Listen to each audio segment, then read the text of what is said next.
ਜੂਨ 84 ਦੀਆਂ ਬਹੁਤ ਸਾਰੀਆਂ ਕਹਾਣੀਆਂ ਅਸੀਂ ਸੁਣ ਰਹੇ ਹਾਂ ਤੇ ਤੁਹਾਨੂੰ ਸੁਣਾ ਰਹੇ ਹਾਂ। ਚਸ਼ਮਦੀਦ ਪੀੜਤ ਵੀ ਨੇ, ਚਸ਼ਮਦੀਦ ਪੁਲਿਸ ਵਾਲੇ ਵੀ ਸੀ, ਚਸ਼ਮਦੀਦ ਫੌਜੀ ਵੀ ਨੇ। ਜਨਰਲ ਸਾਹਿਬ ਨੇ, ਜਨਰਲ ਜੰਵਾਲ ਨੇ ਮੈਨੂੰ 6 ਤਰੀਕ ਸਵੇਰੇ ਕੋਈ 9 ਵਜੇ ਕਰੀਬ ਬੁਲਾਇਆ। ਦਰਬਾਰ ਸਾਹਿਬ ਦੇ ਅੰਦਰ ਜਾਓ ਤੇ ਉੱਥੇ ਕੁਝ ਅਕਾਲੀ ਦਲ ਔਰ ਸਿੱਖ ਕੌਮ ਦੇ SGPC ਦੇ ਸੀਨੀਅਰ ਲੀਡਰ ਨੇ, ਉਹਨਾਂ ਦੀ ਜਾਨ ਨੂੰ ਖਤਰਾ ਹੈ, ਸ਼ੱਕ ਹੈ ਕਿ ਉਹਨਾਂ ਨੂੰ ਮਾਰ ਦਿੱਤਾ ਜਾਵੇਗਾ। ਸੰਤ ਭਿੰਡਰਾਂਵਾਲੇ ਦਾ ਉਹਦੀ ਕੋਸ਼ਿਸ਼ ਇਹ ਸੀ ਕਿ ਇਹ ਕੋਈ ਵੀ ਜਿਹੜਾ ਅਕਾਲੀ ਲੀਡਰ ਹੈ ਜਾਂ ਸਿੱਖ ਲੀਡਰ ਹੈ ਦਰਬਾਰ ਸਾਹਿਬ ਚੋਂ ਜ਼ਿੰਦਾ ਬਾਹਰ ਨਾ ਨਿਕਲੇ, ਇੱਥੇ ਹੀ ਮਰਨ, ਕਿਉਂਕਿ ਇਹਨਾਂ ਨੇ ਸੌਂਹਾਂ ਵੀ ਚੁੱਕੀਆਂ ਸੀ।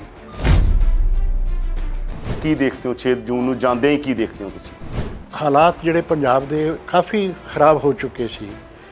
ਉਸ ਵੇਲੇ ਐਂ ਲੱਗਦਾ ਸੀ ਕਿ ਕੋਈ ਵੱਡੀ ਕਾਰਵਾਈ ਹੋਏਗੀ। ਜਿਹੜਾ ਕਾਰਵਾਈ ਦਰਬਾਰ ਸਾਹਿਬ ਦੇ ਅੰਦਰ ਕੀਤੀ, ਇਹ 9 ਡਿਵੀਜ਼ਨ ਨੇ ਕੀਤੀ, ਸਾਡੀ ਡਿਵੀਜ਼ਨ ਨੇ ਨਹੀਂ, 15 ਡਿਵੀਜ਼ਨ ਨੇ ਨਹੀਂ ਕੀਤੀ। ਮੈਂ ਜਦੋਂ ਅੰਦਰ ਵੜਿਆ ਹੀ ਸਲਾਮ ਵਾਲੇ ਪਾਸੇ, ਉੱਥੇ ਮੈਨੂੰ ਬਲਵੰਤ ਸਿੰਘ ਰਾਮੂਵਾਲੀਆ ਮਿਲ ਗਿਆ।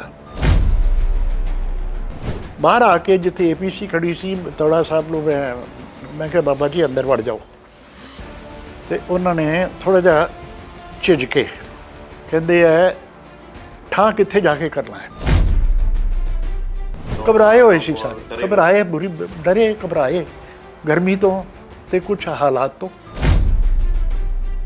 ਤੌੜਾ ਸਾਹਿਬ ਨੇ ਪੁੱਛਿਆ ਕਿ ਉਹਦਾ ਕੀ ਬਣਿਆ। ਉਹਦਾ ਮਤਲਬ ਸੀ ਸੰਤ ਭਿੰਡਰਾਂਵਾਲੇ ਦਾ। ਮੈਂ ਸੰਤ ਜੀ ਨੂੰ ਪੁੱਛਿਆ, ਮੈਂ ਕਿਹਾ ਸੰਤ ਜੀ ਤੁਸੀਂ ਮੋਰਚਾ ਲਾਇਆ ਸੀ, ਤੁਸੀਂ ਮੋਰਚੇ ਦੇ ਡਿਕਟੇਟਰ ਸੀ, ਜਦੋਂ ਇਹੋ ਜਿਹੇ ਕੰਮ ਹੋਣ ਲੱਗ ਪਏ ਤਾਂ ਤੁਸੀਂ ਮੋਰਚਾ ਕੈਂਸਲ ਕਿਉਂ ਨਹੀਂ ਕਰ ਦਿੱਤਾ? ਕਹਿੰਦਾ ਮੇਰੇ ਹੱਥ ਵਿੱਚ ਕੁਝ ਨਹੀਂ ਸੀ, ਮੇਰੇ ਸਿਰ ਤੇ ਪਿਸਤੌਲ ਰੱਖਿਆ ਸੀ। ਮੈਂ ਕਿਹਾ ਕਿਹਨੇ ਰੱਖਿਆ ਸੀ? ਕਹਿੰਦਾ ਤੁਹਾਨੂੰ ਪਤਾ ਹੀ ਹੈ। ਦੂਸਰੀ ਚੀਜ਼, ਮੈਂ ਕਿਹਾ ਰਾਮੂਵਾਲੀਆ ਜੀ ਤੁਸੀਂ ਦੱਸੋ ਹੁਣ ਕੀ ਹੋਣਾ ਚਾਹੀਦਾ?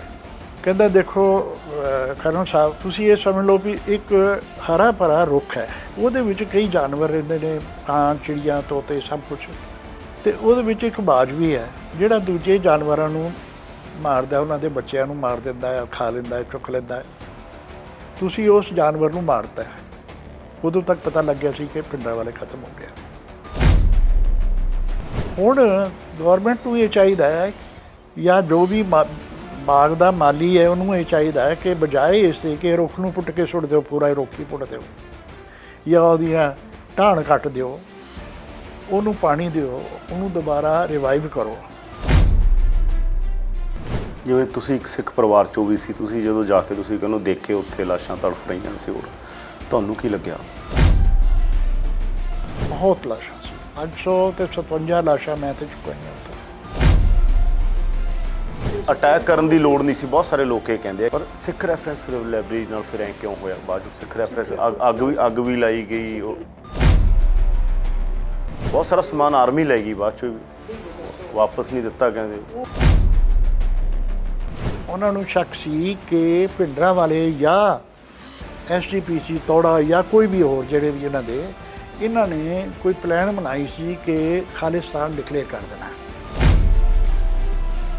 ਉਦੋਂ ਜੋ ਉੱਥੇ ਢਹਿ ਢੇਰੀ ਹੋਇਆ ਉਹਦੇ 'ਚ ਕੁਛ ਤੁਸੀਂ ਵੀ ਰਿਪੇਅਰ ਕਰਵਾਇਆ ਸੀ?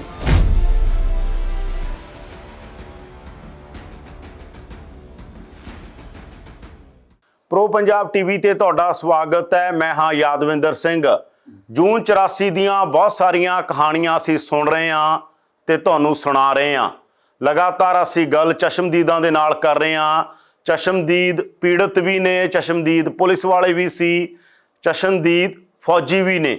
ਤਾਂ ਸਾਡੇ ਨਾਲ ਅੱਜ ਬ੍ਰਿਗੇਡੀਅਰ ਓਂਕਾਰ ਸਿੰਘ ਗੁਰਾਇਆ ਨੇ, ਜਿਨ੍ਹਾਂ ਨਾਲ ਅਸੀਂ ਗੱਲਬਾਤ ਕਰਾਂਗੇ ਕਿ ਉਹਨਾਂ ਨੇ ਉਦੋਂ ਕੀ ਕੀਤਾ। 6 ਜੂਨ ਨੂੰ ਉਹਨਾਂ ਨੇ ਅਕਾਲੀ ਦਲ ਦੇ ਵੱਡੇ ਲੀਡਰਾਂ ਨੂੰ ਮਿਲਟਰੀ ਵਾਲੀ ਥਾਂ ਦੇ ਉੱਤੇ ਪਹੁੰਚਾਇਆ ਸੀ, ਦਰਬਾਰ ਸਾਹਿਬ ਤੋਂ ਕੱਢ ਕੇ।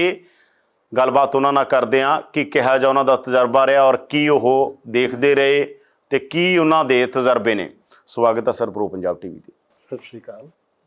ਗੁਰਾਇਆ ਸਾਹਿਬ, ਸਭ ਤੋਂ ਪਹਿਲਾਂ ਮੈਂ ਸ਼ੁਰੂਆਤ ਕਰੂੰਗਾ। 6 ਜੂਨ ਨੂੰ ਤੁਸੀਂ ਉੱਥੇ ਪਹੁੰਚਦੇ ਹੋ। ਹਾਂਜੀ। ਅੰਮ੍ਰਿਤਸਰ 'ਚ ਹੀ ਤੁਸੀਂ ਪੋਸਟਡ ਸੀ। ਕੀ ਦੇਖਦੇ ਹੋ 6 ਜੂਨ ਨੂੰ ਜਾਂਦੇ ਹੀ, ਕੀ ਦੇਖਦੇ ਹੋ ਤੁਸੀਂ? ਅੰਮ੍ਰਿਤਸਰ ਮੈਂ ਪੋਸਟਡ ਸੀ। ਦਸੰਬਰ 82 ਤੋਂ ਮਤਲਬ ਸਾਲ ਡੇਢ ਸਾਲ ਮੈਨੂੰ ਹੋ ਗਿਆ ਸੀ ਉੱਥੇ ਰਹਿੰਦਿਆਂ ਨਾ। 84 ਦੇ ਵਿੱਚ ਜਦੋਂ ਜੂਨ ਦੇ ਵਿੱਚ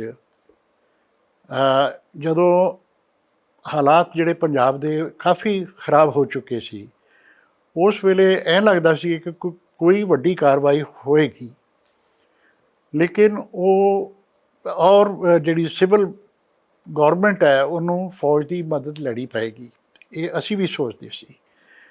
ਪਰ ਉਸ ਵੇਲੇ ਜਿਹੜੀ ਸਾਡੀ ਡਿਵੀਜ਼ਨ ਸੀ 15 ਇਨਫੈਂਟਰੀ ਡਿਵੀਜ਼ਨ, ਜਿਹੜੀ ਕਿ ਅੰਮ੍ਰਿਤਸਰ ਵਿੱਚ ਸੀ, ਇਹ ਕੰਮ ਬਜਾਏ ਸਾਡੀ ਡਿਵੀਜ਼ਨ ਨੂੰ ਦੇਣ ਦੀ, ਇਹ ਇੱਕ ਮੇਰਠ ਤੋਂ ਇੱਕ ਦੂਸਰੀ ਡਿਵੀਜ਼ਨ 9 ਇਨਫੈਂਟਰੀ ਡਿਵੀਜ਼ਨ ਨੂੰ ਬੁਲਾਇਆ ਗਿਆ। ਉਹਦੇ ਕਾਰਨ ਕੁਝ ਹੋਰ ਸਨ, ਮੈਂ ਬਾਅਦ ਦੇ ਵਿੱਚ ਦੱਸਾਂਗਾ। 9 ਇਨਫੈਂਟਰੀ ਡਿਵੀਜ਼ਨ ਅੰਮ੍ਰਿਤਸਰ 'ਚ ਆਈ ਮਈ ਦੇ ਅਖੀਰਲੇ ਹਫ਼ਤੇ 'ਚ, 28-29 ਮਈ ਨੂੰ ਕੁਝ ਉਹ ਆਉਣੇ ਸ਼ੁਰੂ ਹੋਏ ਅਤੇ 2-3 ਜੂਨ ਤੱਕ ਉਹਨਾਂ ਦੇ ਪੂਰੀ ਤਿਆਰੀ ਸੀ। ਇਹ ਜਿਹੜਾ ਕਾਰਵਾਈ ਦਰਬਾਰ ਸਾਹਿਬ ਦੇ ਅੰਦਰ ਕੀਤੀ, ਇਹ 9 ਡਿਵੀਜ਼ਨ ਨੇ ਕੀਤੀ, ਸਾਡੀ ਡਿਵੀਜ਼ਨ ਨੇ ਨਹੀਂ, 15 ਡਿਵੀਜ਼ਨ ਨੇ ਨਹੀਂ ਕੀਤੀ। ਤਾਂ ਕੀ ਸਰ ਉਸ ਦਿਨ ਕੀ ਹੋਇਆ 26 ਨੂੰ? ਫਿਰ ਵੀ ਸੌਰੀ 6 ਨੂੰ ਕੀ ਹੋਇਆ ਸੀ? ਜੋ ਹਮਲਾ ਕਰਨਾ ਸੀ ਜਾਂ ਜੋ ਅੰਦਰ ਕਾਰਵਾਈ ਕਰਨੀ ਸੀ, ਉਹ ਤੇ 9 ਡਿਵੀਜ਼ਨ ਨੇ ਕੀਤੀ, ਲੇਕਿਨ ਨਾਲ ਹੀ ਨਾਲ ਸਾਡੀ ਡਿਵੀਜ਼ਨ ਨੂੰ ਕੰਮ ਦਿੱਤਾ ਗਿਆ ਕਿ ਇਹਨਾਂ ਦੇ ਜਦੋਂ ਖਾੜਕੂ ਜਿਹੜੇ ਨੇ ਫੜ ਲਏ ਜਾਣਗੇ ਜਾਂ ਉਹਨਾਂ 'ਤੇ ਕਾਬੂ ਪਾ ਲਿਆ ਜਾਏਗਾ, ਉਸ ਤੋਂ ਬਾਅਦ ਜੋ ਨੁਕਸਾਨ ਹੋਏਗਾ, ਜੋ ਕਾਰਵਾਈ ਕਰਨੀ ਆ, ਉਹ 15 ਡਿਵੀਜ਼ਨ ਕਰੇਗੀ। ਯਾਨੀ ਸਾਡਾ ਕੰਮ ਸੀ ਜਿਵੇਂ ਇੱਕ ਕੋਈ ਕਿਸੇ ਆਪਰੇਸ਼ਨ ਹੁੰਦਾ, ਆਪਰੇਸ਼ਨ ਥੀਏਟਰ ਦੇ ਵਿੱਚ ਵੱਡਾ ਡਾਕਟਰ ਆਉਂਦਾ ਹੈ, ਉਹ ਚੀਰ ਫਾੜ ਕਰਕੇ ਅਤੇ ਪੇਸ਼ੈਂਟ ਜਿਹੜਾ ਮਰੀਜ਼ ਹੈ ਉਹਦੀ ਜੋ ਕੁਝ ਵੀ ਕਰਨਾ ਹੈ, ਦਿਲ ਬਦਲੀ ਕਰਨਾ ਜਾਂ ਜੋ ਕੁਝ ਕਰਨਾ ਕਰਕੇ ਚਲਾ ਜਾਂਦਾ ਹੈ। ਉਸ ਤੋਂ ਬਾਅਦ ਜਿਹੜੇ ਉੱਥੇ ਪੈਰਾਮੈਡੀਕਲ ਸਟਾਫ ਹੁੰਦਾ ਹੈ, ਉਹਨਾਂ ਨੂੰ ਕਹਿੰਦਾ ਵੀ ਤੁਸੀਂ ਇਹਨਾਂ ਨੂੰ ਟਾਕੇ ਟੂਕੇ ਲਾ ਦਿਓ, ਇਹਨਾਂ ਨੂੰ ਸੰਭਾਲ ਦਿਓ, ਸਾਫ਼ ਸਫਾਈ ਕਰ ਦਿਓ। ਇਹ ਜਿਹੜਾ ਦੂਸਰਾ ਕੰਮ ਸੀ, ਇਹ ਸਾਡੀ ਡਿਵੀਜ਼ਨ ਨੂੰ ਦਿੱਤਾ ਗਿਆ। ਉਹਦੇ ਵਿੱਚੋਂ ਸਭ ਤੋਂ ਪਹਿਲਾ ਕੰਮ ਜਿਹੜਾ ਉਹ ਮੈਨੂੰ ਦਿੱਤਾ ਗਿਆ। ਮੇਰੇ ਜਨਰਲ ਸਾਹਿਬ ਨੇ, ਜਨਰਲ ਜੰਵਾਲ ਨੇ ਮੈਨੂੰ 6 ਤਰੀਕ ਸਵੇਰੇ ਕੋਈ 9 ਵਜੇ ਕਰੀਬ ਬੁਲਾਇਆ ਅਤੇ ਉਹਨਾਂ ਨੇ ਕਿਹਾ ਵੀ ਜਾਓ ਦਰਬਾਰ ਸਾਹਿਬ ਦੇ ਅੰਦਰ ਜਾਓ ਅਤੇ ਉੱਥੇ ਕੁਛ ਅਕਾਲੀ ਦਲ ਔਰ ਸਿੱਖ ਕੌਮ ਦੇ SGPC ਦੇ ਸੀਨੀਅਰ ਲੀਡਰ ਨੇ, ਉਹਨਾਂ ਦੀ ਜਾਨ ਨੂੰ ਖਤਰਾ ਹੈ, ਸ਼ੱਕ ਹੈ ਕਿ ਉਹਨਾਂ ਨੂੰ ਮਾਰ ਦਿੱਤਾ ਜਾਵੇਗਾ ਅਤੇ ਤੁਸੀਂ ਉਹਨਾਂ ਨੂੰ ਮਹਿਫੂਜ਼ ਤਰੀਕੇ ਨਾਲ ਕੱਢ ਕੇ ਲਿਆ ਕੇ ਛਾਉਣੀ ਦੇ ਵਿੱਚ ਕਿਸੇ ਜਗ੍ਹਾ ਮਹਿਫੂਜ਼ ਜਗ੍ਹਾ 'ਤੇ ਰੱਖਣਾ ਹੈ। ਕੌਣ ਕੌਣ ਸੀ ਉਹਨਾਂ 'ਚ? ਉਹਨਾਂ ਦੇ ਵਿੱਚ ਮੈਂ ਜਦੋਂ ਉੱਥੇ ਗਿਆ, ਪ੍ਰਧਾਨ ਗੁਰਚਰਨ ਸਿੰਘ ਤੌੜਾ, ਸੰਤ ਲੌਂਗੋਵਾਲ, ਬਲਵੰਤ ਸਿੰਘ ਰਾਮੂਵਾਲੀਆ, ਭਾਨ ਸਿੰਘ, ਅਵਨਾਸ਼ੀ ਸਿੰਘ, ਇਹ ਦੋਨੋਂ ਸਕੱਤਰ ਅਤੇ ਮੀਤ ਸਕੱਤਰ ਸੀ ਇਹਦੇ SGPC ਦੇ। ਇੱਕ ਹੋਰ ਸੀ ਲੇਡੀ ਬੀਬੀ ਅਮਰਜੀਤ ਕੌਰ, ਦਰਸ਼ਨ ਸਿੰਘ ਈਸਾਪੁਰ, ਅਤੇ ਸੰਤ ਲੌਂਗੋਵਾਲ ਅਤੇ ਤੌੜਾ ਦੇ ਇਹਨਾਂ ਦੇ ਗੜਵਈ, ਜਿਹੜੇ ਇਹਨਾਂ ਦੇ ਸਹਾਇਕ 2, ਇਹ ਕੋਈ 9 ਬੰਦੇ ਸੀਗੇ ਸਾਰੇ। ਇਹਨਾਂ ਨੂੰ ਕਿੱਥੇ ਲੈ ਗਏ ਤੁਸੀਂ? ਇਹਨਾਂ ਨੂੰ ਮੈਂ ਲੈ ਕੇ ਪਹਿਲਾਂ ਤਾਂ ਮੈਂ ਇੱਕ ਇhtiyat ਵਰਤੀ, ਮੈਂ ਕਿਹਾ ਇਹਨਾਂ ਨੂੰ ਜੇ ਮੈਂ ਆਪਣੀ ਨਾਰਮਲ ਗੱਡੀ ਦੇ ਵਿੱਚ ਲੈ ਕੇ ਆਇਆ ਅਤੇ ਹੋ ਸਕਦਾ ਕੋਈ ਅੱਤਵਾਦੀ ਜਾਂ ਕੋਈ ਦੂਸਰਾ ਜਿਹੜੇ ਕਿ ਇਹਨਾਂ ਨੂੰ ਨਹੀਂ ਚਾਹੁੰਦੇ ਜਿੱਦਾਂ, ਕਿਉਂਕਿ ਸੰਤ ਭਿੰਡਰਾਂਵਾਲੇ ਦਾ ਉਹਦੀ ਕੋਸ਼ਿਸ਼ ਇਹ ਸੀ ਕਿ ਇਹ ਕੋਈ ਵੀ ਜਿਹੜਾ ਅਕਾਲੀ ਲੀਡਰ ਹੈ ਜਾਂ ਸਿੱਖ ਲੀਡਰ ਹੈ ਦਰਬਾਰ ਸਾਹਿਬ 'ਚੋਂ ਜ਼ਿੰਦਾ ਬਾਹਰ ਨਾ ਨਿਕਲੇ, ਇੱਥੇ ਹੀ ਮਰਨ, ਕਿਉਂਕਿ ਇਹਨਾਂ ਨੇ ਸਹੁੰਆਂ ਵੀ ਚੁੱਕੀਆਂ ਸੀ 1-2 ਸਾਲ ਪਹਿਲਾਂ ਕਿ ਅਸੀਂ ਜੇ ਆਰਮੀ ਦਾ ਜਾਂ ਪੁਲਿਸ ਦਾ ਕਿਸੇ ਦਾ ਵੀ ਹਮਲਾ ਹੁੰਦਾ ਹੈ ਦਰਬਾਰ ਸਾਹਿਬ 'ਤੇ, ਅਤੇ ਅਸੀਂ ਇੱਥੇ ਸ਼ਹੀਦ ਹੋਵਾਂਗੇ। ਅਤੇ ਤੌੜੇ ਹੋਰਾਂ ਨੇ, ਲੌਂਗੋਵਾਲ ਹੋਰਾਂ ਨੇ, ਸਾਰਿਆਂ ਨੇ ਸਹੁੰਆਂ ਚੁੱਕੀਆਂ, ਰਾਮੂਵਾਲੀਆ, ਜਿੰਨੇ ਵੀ ਹੈ ਸਭ ਨੇ, ਹਾਂ, ਬਾਦਲ ਨੇ ਵੀ, ਹੋਰ ਵੀ ਬਲਵੰਤ ਸਿੰਘ ਬਾਦਲ, ਸਾਰਿਆਂ ਨੇ ਚੁੱਕੀਆਂ ਸੀ। ਪਰ ਉਸ ਵੇਲੇ ਇਹੋ ਹੀ 9 ਆਦਮੀ ਜਿਹੜੇ ਸੀ, ਲੀਡਰ ਸੀਗੇ, ਇਹ ਦਰਬਾਰ ਸਾਹਿਬ ਦੇ ਅੰਦਰ ਸੀ। ਤੋ ਸੰਤ ਭਿੰਡਰਾਂਵਾਲੇ ਦੀ ਕੋਸ਼ਿਸ਼ ਇਹ ਸੀ ਕਿ ਜ਼ਿੰਦਾ ਬਾਹਰ ਨਾ ਨਿਕਲਣ। ਇਸ ਕਰਕੇ ਮੈਂ ਇਹ ਇhtiyat ਵਰਤੀ ਕਿ ਇਹਨਾਂ ਨੂੰ ਜਿਹੜੀ ਜ਼ਰਾ ਬਖਤਰ ਗੱਡੀ ਹੁੰਦੀ ਹੈ APC, ਆਰਮਡ ਪਰਸਨਲ ਕੈਰੀਅਰ, ਜਿਹਦੇ ਉੱਤੇ ਛੋਟੀਆਂ ਗੋਲੀਆਂ ਦਾ ਅਸਰ ਨਹੀਂ ਹੁੰਦਾ, ਵੱਡੇ ਗੋਲੇ ਦਾ ਅਸਰ ਹੁੰਦਾ ਹੈ, ਅਤੇ ਉਹਦੇ ਵਿੱਚ ਮੈਂ ਲੈ ਕੇ ਆਇਆ ਇਹਨਾਂ ਨੂੰ ਵਾਪਸ। ਉਹ ਮੈਂ ਬਾਹਰ ਖੜੀ ਕੀਤੀ ਸੀ ਦਰਬਾਰ ਸਾਹਿਬ। ਕੀ ਸੀ ਇਹਨਾਂ ਦੇ ਹਾਵ ਭਾਵ ਕਹੇ ਜਿਹੇ ਸੀ? ਡਰੇ ਹੋਏ ਸੀ? ਹਾਂ, ਇਹ ਜਦੋਂ ਮੈਂ ਜਦੋਂ ਅੰਦਰ ਵੜਿਆ ਹੀ ਸਰਾਂ ਵਾਲੇ ਪਾਸੇ, ਅਤੇ ਸਰਾਂ ਦੇ ਵਿੱਚ ਬੜੀਆਂ ਲਾਸ਼ਾਂ ਪਈਆਂ ਸੀ, ਕੁਛ ਮਰ ਰਹੇ ਸੀ, ਕੋਈ ਤੜਫ ਰਹੇ ਸੀ, ਕੋਈ ਪਾਣੀ ਮੰਗ ਰਿਹਾ ਸੀ, ਕੁਛ ਮਰੇ ਪਏ ਸੀ, ਤੇ ਜਿਹੜੇ ਜਿੰਦਾ ਸੀ ਉਹ ਡਰ ਕੇ ਕਮਰਿਆਂ ਦੇ ਵਿੱਚ ਵੜ ਕੇ ਇਕੱਠੇ ਹੋ ਕੇ, ਤੇ ਕਿਸੇ ਤਰ੍ਹਾਂ ਕੋਈ ਰੋ ਰਿਹਾ ਸੀ, ਕੋਈ ਕੁਛ ਸੀ। ਬੜੀ ਬੁਰੀ ਹਾਲਤ ਸੀ, ਬਹੁਤ ਬੁਰੀ ਹਾਲਤ ਸੀ, ਗਰਮੀ ਬਹੁਤ ਜ਼ਿਆਦਾ ਸੀ। ਉੱਥੇ ਮੈਨੂੰ ਬਲਵੰਤ ਸਿੰਘ ਰਾਮੂਵਾਲੀਆ ਮਿਲ ਗਿਆ। ਉਹਨੇ ਦੇਖਿਆ ਕਿ ਇੱਕ ਸਿੱਖ ਅਫਸਰ ਆਇਆ ਹੈ, ਤੇ ਉਹ ਭੱਜ ਕੇ ਮੇਰੇ ਵੱਲ ਆਇਆ। ਉਹ ਵੀ, ਮੈਂ ਫੁੱਲ ਕਰਨਲ ਸੀ ਤੇ ਲਾਲ ਪੱਟੀ ਹੁੰਦੀ ਹੈ ਜਿਸ ਤਰ੍ਹਾਂ ਫੋਟੋ ਦੇ ਉੱਤੇ ਹੈ। ਉਹ ਦੇਖ ਕੇ ਉਹਨੇ ਦੇਖਿਆ ਵੀ ਇੱਕ ਕੋਈ ਸੀਨੀਅਰ ਅਫਸਰ ਆਇਆ ਹੈ। ਉਹ ਦੌੜ ਕੇ ਮੇਰੇ ਕੋਲ ਆਇਆ ਕਿ ਉਹਨੇ ਮੈਨੂੰ ਸਤਿ ਸ਼੍ਰੀ ਅਕਾਲ ਬੁਲਾਈ, ਆਪਣਾ ਤਾਰਫ ਕੀਤਾ। ਕਹਿੰਦਾ ਜੀ ਮੈਂ ਬਲਵੰਤ ਸਿੰਘ ਰਾਮੂਵਾਲੀਆ ਐਕਸ MP। ਸੋ ਮੈਂ ਕਿਹਾ ਸਤਿ ਸ਼੍ਰੀ ਅਕਾਲ ਜੀ, ਅਤੇ ਮੈਂ ਕਿਹਾ ਮੈਨੂੰ ਤੁਹਾਡੀ ਮਦਦ ਦੀ ਲੋੜ ਹੈ। ਕਹਿੰਦੇ ਦੱਸੋ। ਮੈਂ ਕਿਹਾ ਇਹ ਲੀਡਰ ਕਿੱਥੇ ਨੇ, ਮੈਂ ਇਹਨਾਂ ਨੂੰ ਲੱਭਣਾ ਚਾਹੁੰਦਾ, ਮੈਂ ਇਹਨਾਂ ਨੂੰ ਲੈਣ ਆਇਆ। ਕਹਿੰਦਾ ਆਓ ਮੇਰੇ ਨਾਲ। ਉਹ ਮੈਨੂੰ ਇੱਕ ਕਮਰੇ 'ਚ ਲੈ ਗਿਆ ਜਿੱਥੇ ਪਹਿਲਾਂ ਹੀ ਉਸ ਬਟਾਲੀਅਨ ਦੇ, ਜਿਹੜੀ ਬਟਾਲੀਅਨ ਉਸ ਪਾਸਿਓਂ ਵੜੀ ਸੀ, ਉਹਨਾਂ ਦੇ ਇੱਕ ਅਫਸਰ ਸੀ ਮੇਜਰ ਪਲਟਾ। ਉਸ ਨੇ ਇਹਨਾਂ ਸਾਰਿਆਂ ਨੂੰ ਲੱਭ ਕੇ ਇੱਕ ਕਮਰੇ ਦੇ ਵਿੱਚ ਬੰਦ ਕਰਤਾ ਸੀ। ਹੁਣ ਕਮਰਾ ਐਡਾ ਕੋਣਾ, ਇਹਦੇ ਨਾਲ ਛੋਟਾ ਹੀ ਸੀ ਕਮਰਾ। AC ਲੱਗਾ ਸੀ, ਖਿੜਕੀਆਂ ਦਰਵਾਜ਼ੇ ਸਭ ਬੰਦ, ਪਰ ਬਿਜਲੀ ਨਾ ਹੋਣ ਕਰਕੇ ਬੇਹੱਦ ਗਰਮੀ ਸੀ, ਪਸੀਨਾ ਚੋ ਰਿਹਾ ਸੀ। ਉਹਦੇ ਵਿੱਚ ਸਾਰੇ ਸੀ, ਬਿਲਕੁਲ ਲਾਈਟ ਵੀ ਨਹੀਂ ਸੀ, ਕੁਛ ਨਹੀਂ ਸੀ, ਖਿੜਕੀ ਵੀ ਕੋਈ ਨਹੀਂ ਸੀ ਖੁੱਲ੍ਹੀ। ਉਹਦੇ ਅੰਦਰ ਵੜਦਿਆਂ ਹੀ ਤਾਂ ਮੈਂ ਅੰਦਰ ਵੜਿਆ ਹੀ ਹਾਂ, ਅਤੇ ਹਨੇਰਾ ਹੋਣ ਕਰਕੇ ਮੈਂ ਕਿਸੇ ਨੂੰ ਪਛਾਣ ਨਹੀਂ ਸਕਿਆ। ਪਰ ਮੈਂ ਇੱਦਾਂ ਹੀ ਸਤਿ ਸ਼੍ਰੀ ਅਕਾਲ ਬੁਲਾਈ ਸਾਰਿਆਂ ਨੂੰ, ਅਤੇ ਉਹ ਉੱਠ ਕੇ ਖੜ੍ਹੇ ਹੋ ਗਏ। ਹੌਲੀ ਹੌਲੀ ਜਦੋਂ ਅੱਖਾਂ ਥੋੜ੍ਹੀ ਦੇਰ ਬਾਅਦ ਯੂਜ਼ ਟੂ ਹੋ ਜਾਂਦੀਆਂ ਨੇ, ਤਾਂ ਮੈਂ ਪਛਾਣਿਆ ਪ੍ਰਧਾਨ ਤੌੜਾ ਨੂੰ, ਲੌਂਗੋਵਾਲ ਨੂੰ ਅਤੇ ਹੋਰਨਾਂ ਨੂੰ। ਅਤੇ ਮੈਂ ਉਹਨਾਂ ਨੂੰ ਸਤਿ ਸ਼੍ਰੀ ਅਕਾਲ ਬੁਲਾਉਣ ਤੋਂ ਬਾਅਦ ਮੈਂ ਕਿਹਾ ਜੀ ਮੈਂ ਤੁਹਾਨੂੰ ਲੈਣ ਆਇਆ। ਉਹ ਖੜ੍ਹੇ ਹੋ ਗਏ ਉੱਠ ਕੇ, ਅਤੇ ਮੈਂ ਕਿਹਾ ਆਓ ਮੇਰੇ ਪਿੱਛੇ। ਅਤੇ ਉਹ ਨਿਕਲੇ ਬਾਹਰ। ਮੇਰੇ ਨਾਲ ਇੱਕ ਹੋਰ ਜੂਨੀਅਰ ਕਰਨਲ ਵੀ ਸੀ ਮੇਰੇ ਨਾਲ, ਕਰਨਲ ਸ਼ਰਮਾ। ਤਾਂ ਮੈਂ ਸ਼ਰਮਾ ਨੂੰ ਕਿਹਾ, ਮੈਂ ਕਿਹਾ ਤੂੰ ਪਿੱਛੇ ਆ ਜਾ। ਅਤੇ ਅਸੀਂ ਸਿੰਗਲ ਫਾਈਲ ਦੇ ਵਿੱਚ, ਮੇਰੇ ਪਿੱਛੇ ਤੌੜਾ ਸੀ, ਉਹਦੇ ਪਿੱਛੇ ਲੌਂਗੋਵਾਲ, ਉਸਦੇ ਪਿੱਛੇ, ਇਸ ਤਰ੍ਹਾਂ ਸਾਰੇ ਅਸੀਂ ਬਾਹਰ ਨੂੰ ਆ ਗਏ। ਤੋ ਬਾਹਰ ਆ ਕੇ ਜਿੱਥੇ APC ਖੜੀ ਸੀ ਉਹਦਾ ਦਰਵਾਜ਼ਾ ਖੁੱਲ੍ਹਾ ਸੀ। ਤਾਂ ਉਦੋਂ ਹੱਥ ਖੜੇ ਕਰਕੇ ਲਿਆ ਰਹੀ ਸਭ ਨੂੰ ਬਾਹਰ? ਨਹੀਂ, ਹੱਥ ਖੜੇ ਕਰਨ ਦੀ ਕੀ ਲੋੜ ਸੀ, ਕੋਈ ਲੋੜ ਨਹੀਂ ਸੀ। ਨਾ ਉਹਨਾਂ ਨੇ ਨਾ ਨੌਕਰ ਕੀਤੀ ਹੈ, ਕਿਸੇ ਨੇ ਕੁਛ ਨਹੀਂ ਕਿਹਾ। ਉਹਨਾਂ ਕਿਹਾ ਠੀਕ ਹੈ। ਮੈਂ ਕਿਹਾ ਆਓ ਮੇਰੇ ਨਾਲ, ਤੁਰ ਪਏ ਮੇਰੇ ਨਾਲ। ਤੋ ਇਹ ਕਈ ਲੋਕ ਇਹ ਸਮਝਦੇ ਨੇ ਕਿ ਪਤਾ ਨਹੀਂ ਉਹਨਾਂ ਦੇ ਹੱਥ ਖੜੇ ਕੀਤੇ ਸੀ ਜਾਂ ਕੀ ਕੀਤਾ ਜੀ, ਕੁਛ ਨਹੀਂ। ਕਈ ਇਹ ਵੀ ਸਮਝਦੇ ਨੇ ਕਿ ਉਹਨਾਂ ਕਿਹਾ ਨਹੀਂ ਅਸੀਂ ਨਹੀਂ ਜਾਣਾ, ਸਾਨੂੰ ਇੱਥੇ ਮਾਰ ਦਿਓ। ਐਸੀ ਵੀ ਕੋਈ ਗੱਲ ਨਹੀਂ, ਇਹ ਵੀ ਝੂਠ ਹੈ। ਉਹ ਚੁੱਪ ਕਰਕੇ ਮੇਰੇ ਪਿੱਛੇ ਪਿੱਛੇ ਆ ਗਏ।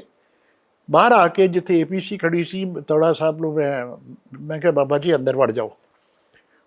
ਅਤੇ ਉਹਨਾਂ ਨੇ ਥੋੜ੍ਹਾ ਜਿਹਾ ਝਿਜਕੇ ਕਹਿੰਦੇ ਹੈ ਠਾਹ ਕਿੱਥੇ ਜਾ ਕੇ ਕਰਨਾ ਹੈ। ਅੱਛਾ ਜੀ, ਤੁਹਾਨੂੰ ਉਹਨੂੰ ਲੱਗਾ ਮਾਰਨਗੇ ਸਾਨੂੰ? ਹਾਂ। ਮੈਂ ਕਿਹਾ ਜੀ ਠਾਹ ਨਹੀਂ ਕਰਨਾ, ਮੈਂ ਫੌਜੀ ਅਫਸਰ ਹਾਂ ਅਤੇ ਮੈਂ ਵੀ ਗੁਰੂ ਦਾ ਸਿੱਖ ਹਾਂ, ਅਤੇ ਇਹੋ ਜਿਹੀ ਕੋਈ ਗੱਲ ਨਹੀਂ। ਤੁਸੀਂ ਮੇਰੇ 'ਤੇ ਯਕੀਨ ਕਰੋ, ਅਸੀਂ ਤੁਹਾਨੂੰ ਜਿੱਥੇ ਵੀ ਲੈ ਕੇ ਜਾਵਾਂਗੇ ਤੁਹਾਨੂੰ ਮਹਿਫੂਜ਼ ਲੈ ਕੇ ਜਾਵਾਂਗੇ, ਅੰਦਰ ਵੜ ਜਾਓ। ਫਿਰ ਉਹ ਚਲੇ ਗਏ ਅੰਦਰ, ਬਾਕੀ ਵੀ ਅੰਦਰ ਆ ਗਏ। ਮੈਂ ਆਪਣੀ ਜੀਪ ਅੱਗੇ ਲਾ ਲਈ ਅਤੇ ਇਹ APC ਲੈ ਕੇ ਅਸੀਂ ਛਾਉਣੀ ਆ ਗਏ। ਉੱਥੇ ਮੈਂ ਪਹਿਲਾਂ ਹੀ ਤਿਆਰੀ ਕਰਕੇ ਰੱਖੀ। ਕੋਈ ਗੱਲ ਹੋਈ? ਹਾਂਜੀ, ਗੱਡੀ ਜਾਂਦਿਆਂ ਦੀ ਕੋਈ ਗੱਲ ਹੋਈ? ਗੱਡੀ 'ਚ ਮੈਂ ਆਪਣੀ ਜੀਪ ਸੀ ਨਾ, ਉਹ ਤੇ APC ਉਹਦਾ ਦਰਵਾਜ਼ਾ ਬੰਦ, ਅਤੇ ਨਾਲ ਉਹਦੇ ਇੱਕ JCO ਸੀਗਾ। ਤਾਂ ਸਾਰਾ ਐਕਸਪ੍ਰੈਸ਼ਨ ਜਿਹੜੀ ਮੈਂ ਕਹਿ ਰਿਹਾ, ਇਹਨਾਂ ਦੇ ਐਕਸਪ੍ਰੈਸ਼ਨ ਕੀ, ਰਾਮੂਵਾਲੀਆ, ਟੌੜਾ, ਘਬਰਾਏ ਹੋਏ ਸੀ, ਡਰੇ ਘਬਰਾਏ, ਡਰੇ ਘਬਰਾਏ ਗਰਮੀ ਤੋਂ ਅਤੇ ਕੁਛ ਹਾਲਾਤ ਤੋਂ। ਕੋਈ ਯਾਦ ਵੀ ਕਰ ਰਿਹਾ ਸੀਗਾ ਅਕਾਲ ਤਖਤ ਨੂੰ? ਕੋਈ ਰੋ ਰਿਹਾ ਸੀ, ਕੋਈ ਇਸ ਤਰ੍ਹਾਂ ਦੀ ਗੱਲ? ਮੈਨੂੰ ਪੁੱਛ ਰਿਹਾ ਸੀ, ਹਾਂ, ਤੌੜਾ ਸਾਹਿਬ ਨੇ ਪੁੱਛਿਆ ਕਿ ਉਹਦਾ ਕੀ ਬਣਿਆ, ਕਿਉਂਕਿ ਅਕਾਲ ਤਖਤ ਵਾਲੇ ਪਾਸੇ ਅਜੇ ਲੜਾਈ ਚੱਲ ਰਹੀ ਸੀ, ਗੋਲੀ ਚੱਲ ਰਹੀ ਸੀ। ਕਿੰਨੇ ਵਜੇ ਦੀ ਗੱਲ ਹੈ? ਹਾਂਜੀ, ਕਿੰਨੇ ਵਜੇ ਦੀ ਗੱਲ ਹੈ ਜਦੋਂ ਇਹਨਾਂ ਨੂੰ ਲੈ ਕੇ? ਉਸ ਵੇਲੇ ਕੋਈ 11 ਕੁ ਵਜੇ, ਸਵੇਰ ਦੇ 11 ਕੁ ਵਜੇ। ਅਤੇ ਮੈਂ ਸਮਝ ਗਿਆ ਉਹਦਾ ਕੀ, ਉਹਦਾ ਕੀ ਬਣਿਆ। ਉਹਦਾ ਮਤਲਬ ਸੀ ਸੰਤ ਭਿੰਡਰਾਂਵਾਲੇ ਦਾ। ਮੈਂ ਕਿਹਾ ਜੀ ਮੈਂ ਉਸ ਪਾਸੇ ਗਿਆ ਨਹੀਂ ਹਾਲੇ, ਉੱਥੇ ਲੜਾਈ ਚੱਲ ਰਹੀ ਹੈ, ਅਤੇ ਹਾਲੇ ਮੈਨੂੰ ਕੁਛ ਪਤਾ ਨਹੀਂ ਕਿ ਉਹ ਜਿੱਦਾਂ ਹੈ ਮਰ ਗਿਆ ਜਾਂ ਫੜਿਆ ਗਿਆ ਜਾਂ ਕੀ ਹੈ। ਬਸ ਇੰਨੀ ਗੱਲ ਪੁੱਛੀ ਉਹਨਾਂ ਨੇ। ਫਿਰ MES ਇੰਸਪੈਕਸ਼ਨ ਬੰਗਲੌਰ ਛਾਉਣੀ ਦੇ ਵਿੱਚ ਲਿਆ ਕੇ ਉੱਥੇ ਮੈਂ ਗਾਰਡ ਲਾਈ ਸੀ। ਉੱਥੇ ਖਾਣ ਪੀਣ ਦਾ, ਰੋਟੀ ਪਾਣੀ ਦਾ, ਚਾਹ ਪਾਣੀ ਦਾ ਬੰਦੋਬਸਤ ਕੀਤਾ ਸੀ।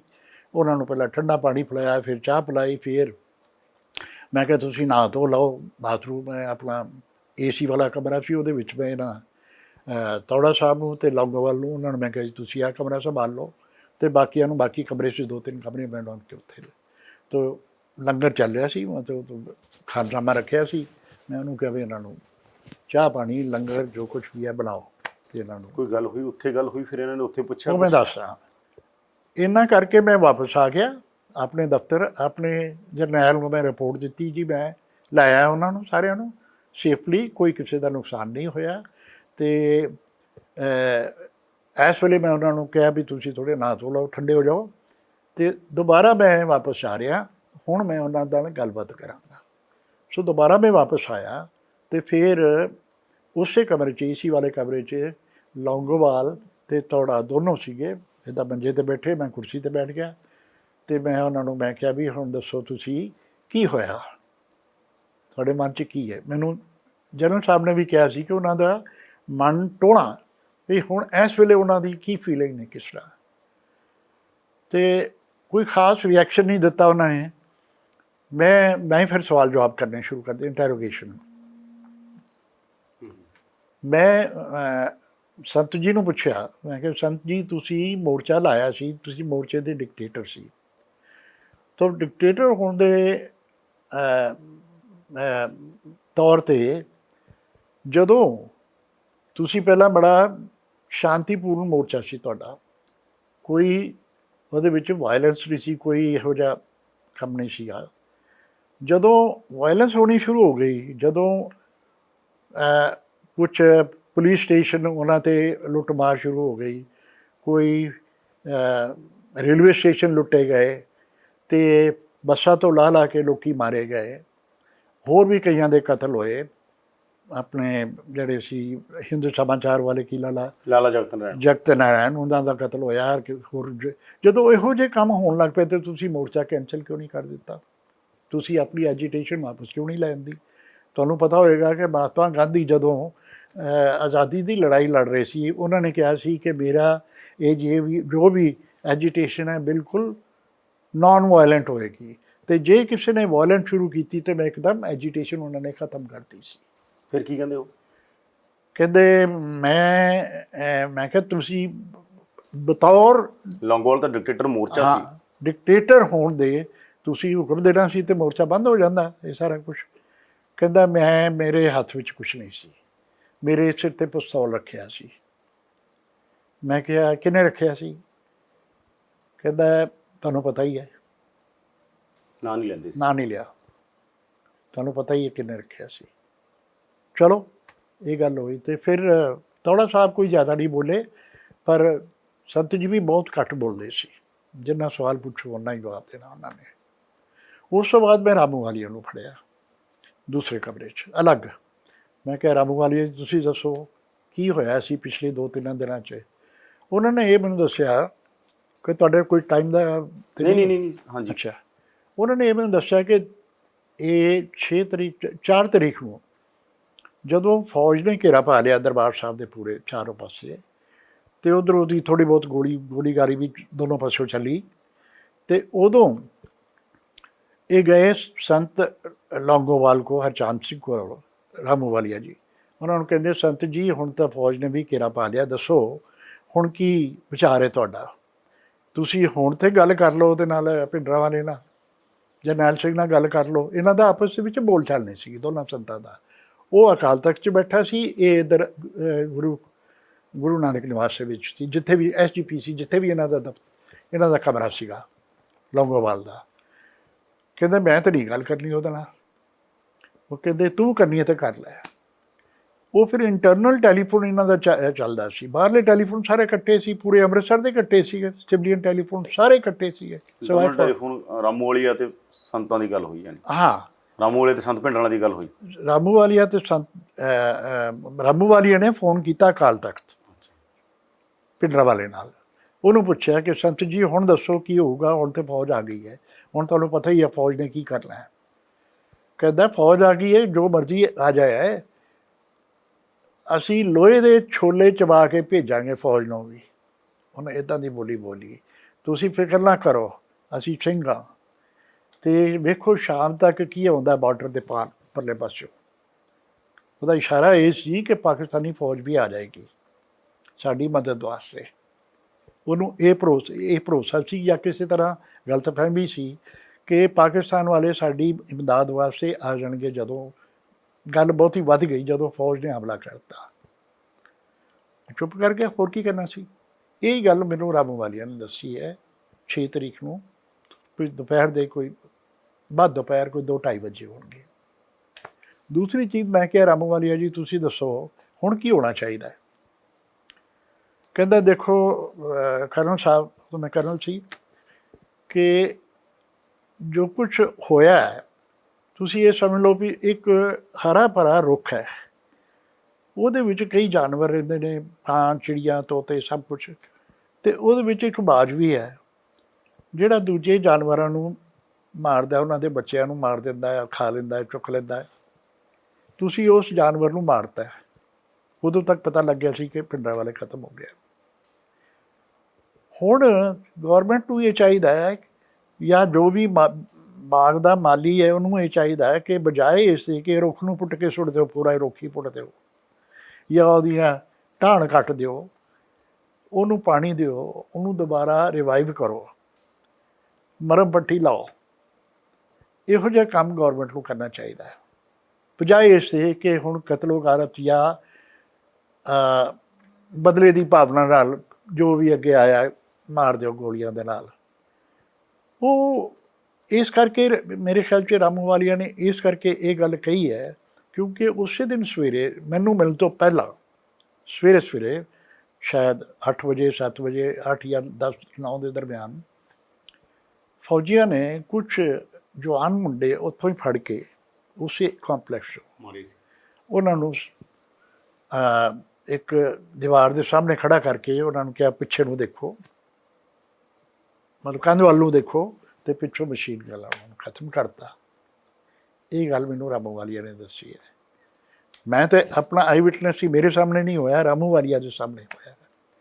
ਕਹਿੰਦਾ ਫਿਰ ਮੇਰੇ ਨਾਲ ਵੀ 1-2 ਫੌਜੀ ਜਿਹੜੀ ਸੀ ਔਖੇ ਹੋ ਗਏ। ਕਹਿੰਦਾ ਮੈਂ ਤਾਂ ਭੱਜ ਕੇ ਜਾਨ ਬਚਾਈ। ਇਸੇ ਤਰ੍ਹਾਂ ਇਹੋ ਗੱਲ ਦੁਬਾਰਾ ਉਸੇ ਦਿਨ ਸ਼ਾਮ ਨੂੰ ਮੈਨੂੰ ਭਾਨ ਸਿੰਘ ਨੇ ਦੱਸੀ, ਉਹ ਵੀ ਉੱਥੇ ਸੀਗੇ।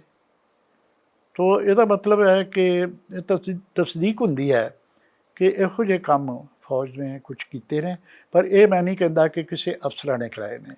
ਇਹ ਲੋਅਰ ਲੈਵਲ 'ਤੇ ਹੌਲਦਾਰ ਲੈਵਲ ਜਾਂ ਕੋਈ JCO ਲੈਵਲ 'ਤੇ ਉਹਨਾਂ ਦੇ ਜਾਂ ਜਵਾਨਾਂ ਨੇ ਆਪੇ ਹੀ ਗੁੱਸੇ ਦੇ ਵਿੱਚ ਆ ਕੇ ਇਹ ਕੰਮ ਕੀਤੇ ਨੇ।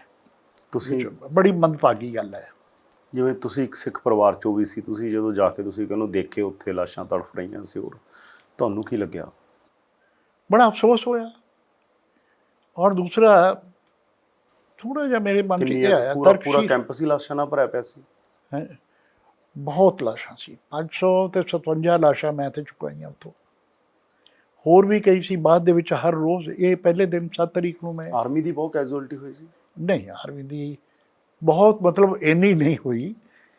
ਕੋਈ ਪਹਿਲੇ ਦਿਨ ਹੀ, ਜਿਸ ਦਿਨ ਪਹਿਲੀ ਰਾਤ ਜਿਸ ਦਿਨ ਜ਼ਿਆਦਾ ਹਮਲਾ ਹੋਇਆ, ਉਸ ਦਿਨ ਕੋਈ 60-65 ਕੈਜੂਅਲਟੀ ਹੋਈਆਂ ਨੇ, ਡੈਡ। ਜ਼ਖਮੀ ਤਾਂ ਹੋਰ ਬਹੁਤ ਜ਼ਿਆਦਾ ਹੋਏ। ਉਹ ਨਾਲ ਚੁੱਕੇ ਜਾਂਦੇ ਨੇ ਜ਼ਖਮੀ ਜਿਹੜੇ ਨੇ, ਉਹ ਸਿੱਧਾ ਮਿਲਟਰੀ ਹਸਪੀਟਲ 'ਚ ਪਹੁੰਚਾਇਆ ਗਿਆ, ਅਤੇ ਆਰਮੀ ਦੇ ਡੈਡ ਵੀ ਨਾਲ ਚੁੱਕੇ ਜਾਂਦੇ ਨੇ ਕਿਉਂਕਿ ਉਸ ਪਲਟਨ ਦੇ ਸਟ੍ਰੈਚਰ ਬੇਰਰ ਹੁੰਦੇ ਨੇ, ਜੋ ਵੀ ਉਹਨਾਂ ਦਾ ਆਪਣਾ ਬੰਦੋਬਸਤ ਹੁੰਦਾ ਸਾਰਾ। ਤੋ ਇਸ ਤੋਂ ਜ਼ਿਆਦਾ ਨਹੀਂ ਹੋਈ। ਜਿਹੜੇ ਜ਼ਖਮੀ ਸੀ ਫੌਜੀ, ਜਿਹੜੇ ਹਸਪੀਟਲ ਜਿਹੜੇ ਜ਼ਿਆਦਾ ਸ਼ਦੀਦ ਜ਼ਖਮੀ ਸੀ, ਉਹਨਾਂ ਵਿੱਚੋਂ ਇੱਕ ਇੱਕ ਦੋ ਕਰਕੇ ਮਰਦੇ ਰਹੇ ਅਗਲੇ ਕੁਛ ਦਿਨਾਂ ਤੱਕ। ਸੋ ਟੋਟਲ ਕੈਜੂਅਲਟੀ ਫੌਜ ਦੀਆਂ 90 ਤੋਂ ਜ਼ਿਆਦਾ ਨਹੀਂ ਸੀ। ਸਿਵਲ ਦੇ ਵਿੱਚ ਬਾਹਰ ਬੜੀਆਂ ਅਫਵਾਹਾਂ ਨੇ ਕਿ ਜੀ ਹਜ਼ਾਰਾਂ ਫੌਜੀ ਮਾਰ ਦਿੱਤੇ, ਇਹ ਕੀਤਾ। ਨਹੀਂ, ਹਜ਼ਾਰਾਂ ਫੌਜੀ ਤਾਂ ਗਏ ਨਹੀਂ, ਜਿੰਨੇ ਕਿ ਗਏ ਨੇ ਉਹਨਾਂ ਦੀ ਕੈਜੂਅਲਟੀ ਹੋਈ ਹੈ। ਕੀ ਤੁਹਾਡੇ ਲਈ, ਮੈਂ ਕਿਹਾ, ਪਰਸਨਲ ਐਕਸਪੀਰੀਅੰਸ ਕਿਹਾ ਜਾ ਸੀ ਜਦੋਂ ਤੁਸੀਂ ਇਹ ਸਾਰਾ ਮੰਜ਼ਰ ਦੇਖ ਰਹੇ ਸੀ, ਜਿਹਦੇ 'ਚ ਇੰਨਾ ਉਦਾਸੀ ਸੀ, ਜਿਹਦੇ 'ਚ ਚੀਕਾਂ ਸੀ, ਅਫਸੋਸ ਆਉਂਦਾ ਸੀ। ਪਰ ਦੂਸਰੇ ਪਾਸਿਓਂ ਮੈਨੂੰ ਲੋਕਾਂ 'ਤੇ ਵੀ ਥੋੜ੍ਹਾ ਜਿਹਾ ਗੁੱਸਾ ਆਉਂਦਾ ਸੀ ਵੀ ਤੁਸੀਂ ਕੀ ਲੈਣਾ ਹੈ। ਤੁਹਾਨੂੰ ਪਤਾ ਸੀ ਜਿਹੜੇ ਡਿਵੋਟੀ ਸੀਗੇ, ਗੁਰਪੁਰਬ ਵਾਸਤੇ ਆਏ ਸੀ, ਜਿਹੜੇ ਗੁਰੂ ਘਰ ਨੂੰ ਮੰਨਦੇ ਸੀ, ਮੈਂ ਤਾਂ ਨਹੀਂ ਸੀ ਮੰਨਦਾ, ਮੈਂ ਤਾਂ ਡਿਊਟੀ 'ਤੇ ਗਿਆ ਸੀ। ਤੋ ਮੈਂ ਕਿਹਾ ਵੀ ਜਦੋਂ ਇਹੋ ਜਿਹੇ ਹਾਲਾਤ ਨੇ, ਤੁਹਾਨੂੰ ਪਤਾ ਹੈ ਘੇਰਾ ਪੈ ਗਿਆ ਚਾਰੋਂ ਪਾਸੇ ਫੌਜ ਦਾ, ਤੁਹਾਨੂੰ ਪਤਾ ਹੈ ਖਾੜਕੂ ਅੰਦਰ ਨੇ, ਹਰ ਕੋਈ ਖਾੜਕੂ ਦੇ ਹੱਥ ਵਿੱਚ ਬੰਦੂਕ ਹੈ, ਕਿਸੇ ਦੇ ਰਾਈਫਲ ਹੈ, ਕਿਸੇ ਦੇ ਸਟੇਨ ਗਨ ਹੈ, ਅਤੇ ਹੁਣ ਕੀ ਹੋਣ ਵਾਲਾ ਹੈ? ਤੁਸੀਂ ਨਿਕਲ ਜਾਓ, ਹੱਥ ਚੁੱਕ ਕੇ ਨਿਕਲ ਜਾਓ। ਨਹੀਂ ਨਿਕਲੇ। ਇਸ ਗੱਲ ਦੀ ਵੀ ਕਾਫੀ ਆਲੋਚਨਾ ਹੁੰਦੀ ਹੈ ਵੀ ਗੁਰੂ ਅਰਜਨ ਦੇਵ ਜੀ ਦਾ ਇੰਨਾ ਵੱਡਾ ਦਿਨ ਸੀਗਾ, ਘੱਟੋ ਘੱਟ ਆਰਮੀ ਨੂੰ ਇਹ ਦਿਨ ਨਹੀਂ ਚੁਣਨਾ ਚਾਹੀਏ। ਇਹ ਨਹੀਂ ਨਹੀਂ ਇਹਦੀ ਵੀ ਵਜ੍ਹਾ ਹੈ। ਬਹੁਤ ਸਾਰੇ ਇਹਦੇ ਸੈਕੂਲਰ ਲੋਕ, ਲਿਬਰਲ ਲੋਕ, ਸਾਰੇ ਲੋਕ ਇਹਦੀ ਆਲੋਚਨਾ ਕਰਦੇ ਰਹੇ ਆ। ਆਲੋਚਨਾ ਕਰਦੇ ਨੇ ਲੋਕ, ਪਰ ਉਹਦੇ ਵਿੱਚ ਅੱਧਾ ਸੱਚ ਹੈ। ਇਸ ਤਰ੍ਹਾਂ ਹੈ, ਜੇ ਮੈਂ ਹੁੰਦਾ ਤੇ ਮੈਂ ਕਦੀ ਨਾ ਇਹਦੇ ਸਟਾਰੀ ਨਗਰ ਨਾ ਜਾਂ ਕੋਈ ਹੋਰ ਕੋਈ, ਜਿਵੇਂ ਜਨਰਲ ਬਰਾੜ ਹੋਰ ਵੀ ਆਪਣੀ ਕਿਤਾਬ 'ਚ ਲਿਖਦੇ ਨੇ, ਹੋਰ ਵੀ ਸਾਨੂੰ ਮੈਂ ਤਾਂ ਜਾ ਰਿਹਾ ਸੀ ਉੱਥੇ ਕੀਤਾ, ਹਾਲਾਂਕਿ ਕਈ ਦਿਨ ਪਹਿਲਾਂ ਮਾਡਲ ਬਣਾਇਆ ਗਿਆ। ਹੁਣ ਇੰਦਰਾ ਗਾਂਧੀ ਪ੍ਰਾਈਮ ਮਿਨਿਸਟਰ ਦਾ ਹੁਕਮ ਮਿਲਿਆ ਤੇ ਕਿਵੇਂ ਨਾ ਕਰ ਸਕਦੇ ਆ। ਪਰ ਪ੍ਰਾਈਮ ਮਿਨਿਸਟਰ ਨੂੰ ਵੀ ਸੋਚਣਾ ਚਾਹੀਦਾ ਸੀ, ਉਹਦੇ ਐਡਵਾਈਜ਼ਰ ਜਿਹੜੇ ਸੀ, ਉਹਦੇ ਸਲਾਹਕਾਰ ਸੀ, ਉਹਨਾਂ ਨੂੰ ਦੱਸਣਾ ਚਾਹੀਦਾ ਸੀ। ਲੇਕਿਨ ਦੂਸਰੇ ਪਾਸਿਓਂ ਆਰਗੂਮੈਂਟ ਇਹ ਸੀ, ਕਹਿੰਦੇ ਜੀ ਅਸੀਂ ਤੇ 3 ਤਰੀਕ ਨੂੰ ਜਿਹੜਾ ਆਪਣਾ ਗੁਰਪੁਰਬ ਸੀ 3 ਤਰੀਕ ਨੂੰ, ਹੈ ਨਾ, 3 ਨੂੰ ਸੀ, ਤੇ ਅਸੀਂ ਇਸੇ ਕਰਕੇ 3 ਦਿਨ ਵਕਫਾ ਦਿੱਤਾ ਸੀ ਕਿ 5 ਨੂੰ ਸ਼ਾਮ ਨੂੰ, 5 ਔਰ 6 ਦੀ ਰਾਤ ਨੂੰ ਅੰਦਰ ਜਾਵਾਂਗੇ। ਗੁਰਪੁਰਬ ਉਦੋਂ ਤੱਕ ਪੂਰਾ ਹੋ ਚੁੱਕਾ ਹੈ, ਲੋਕ ਆਪਣੀ ਘਰੋਂ ਘਰੀ ਜਾ ਚੁੱਕੇ ਹੋਣਗੇ, ਇਹ ਸੋਚਿਆ ਜਾ ਰਿਹਾ ਸੀ।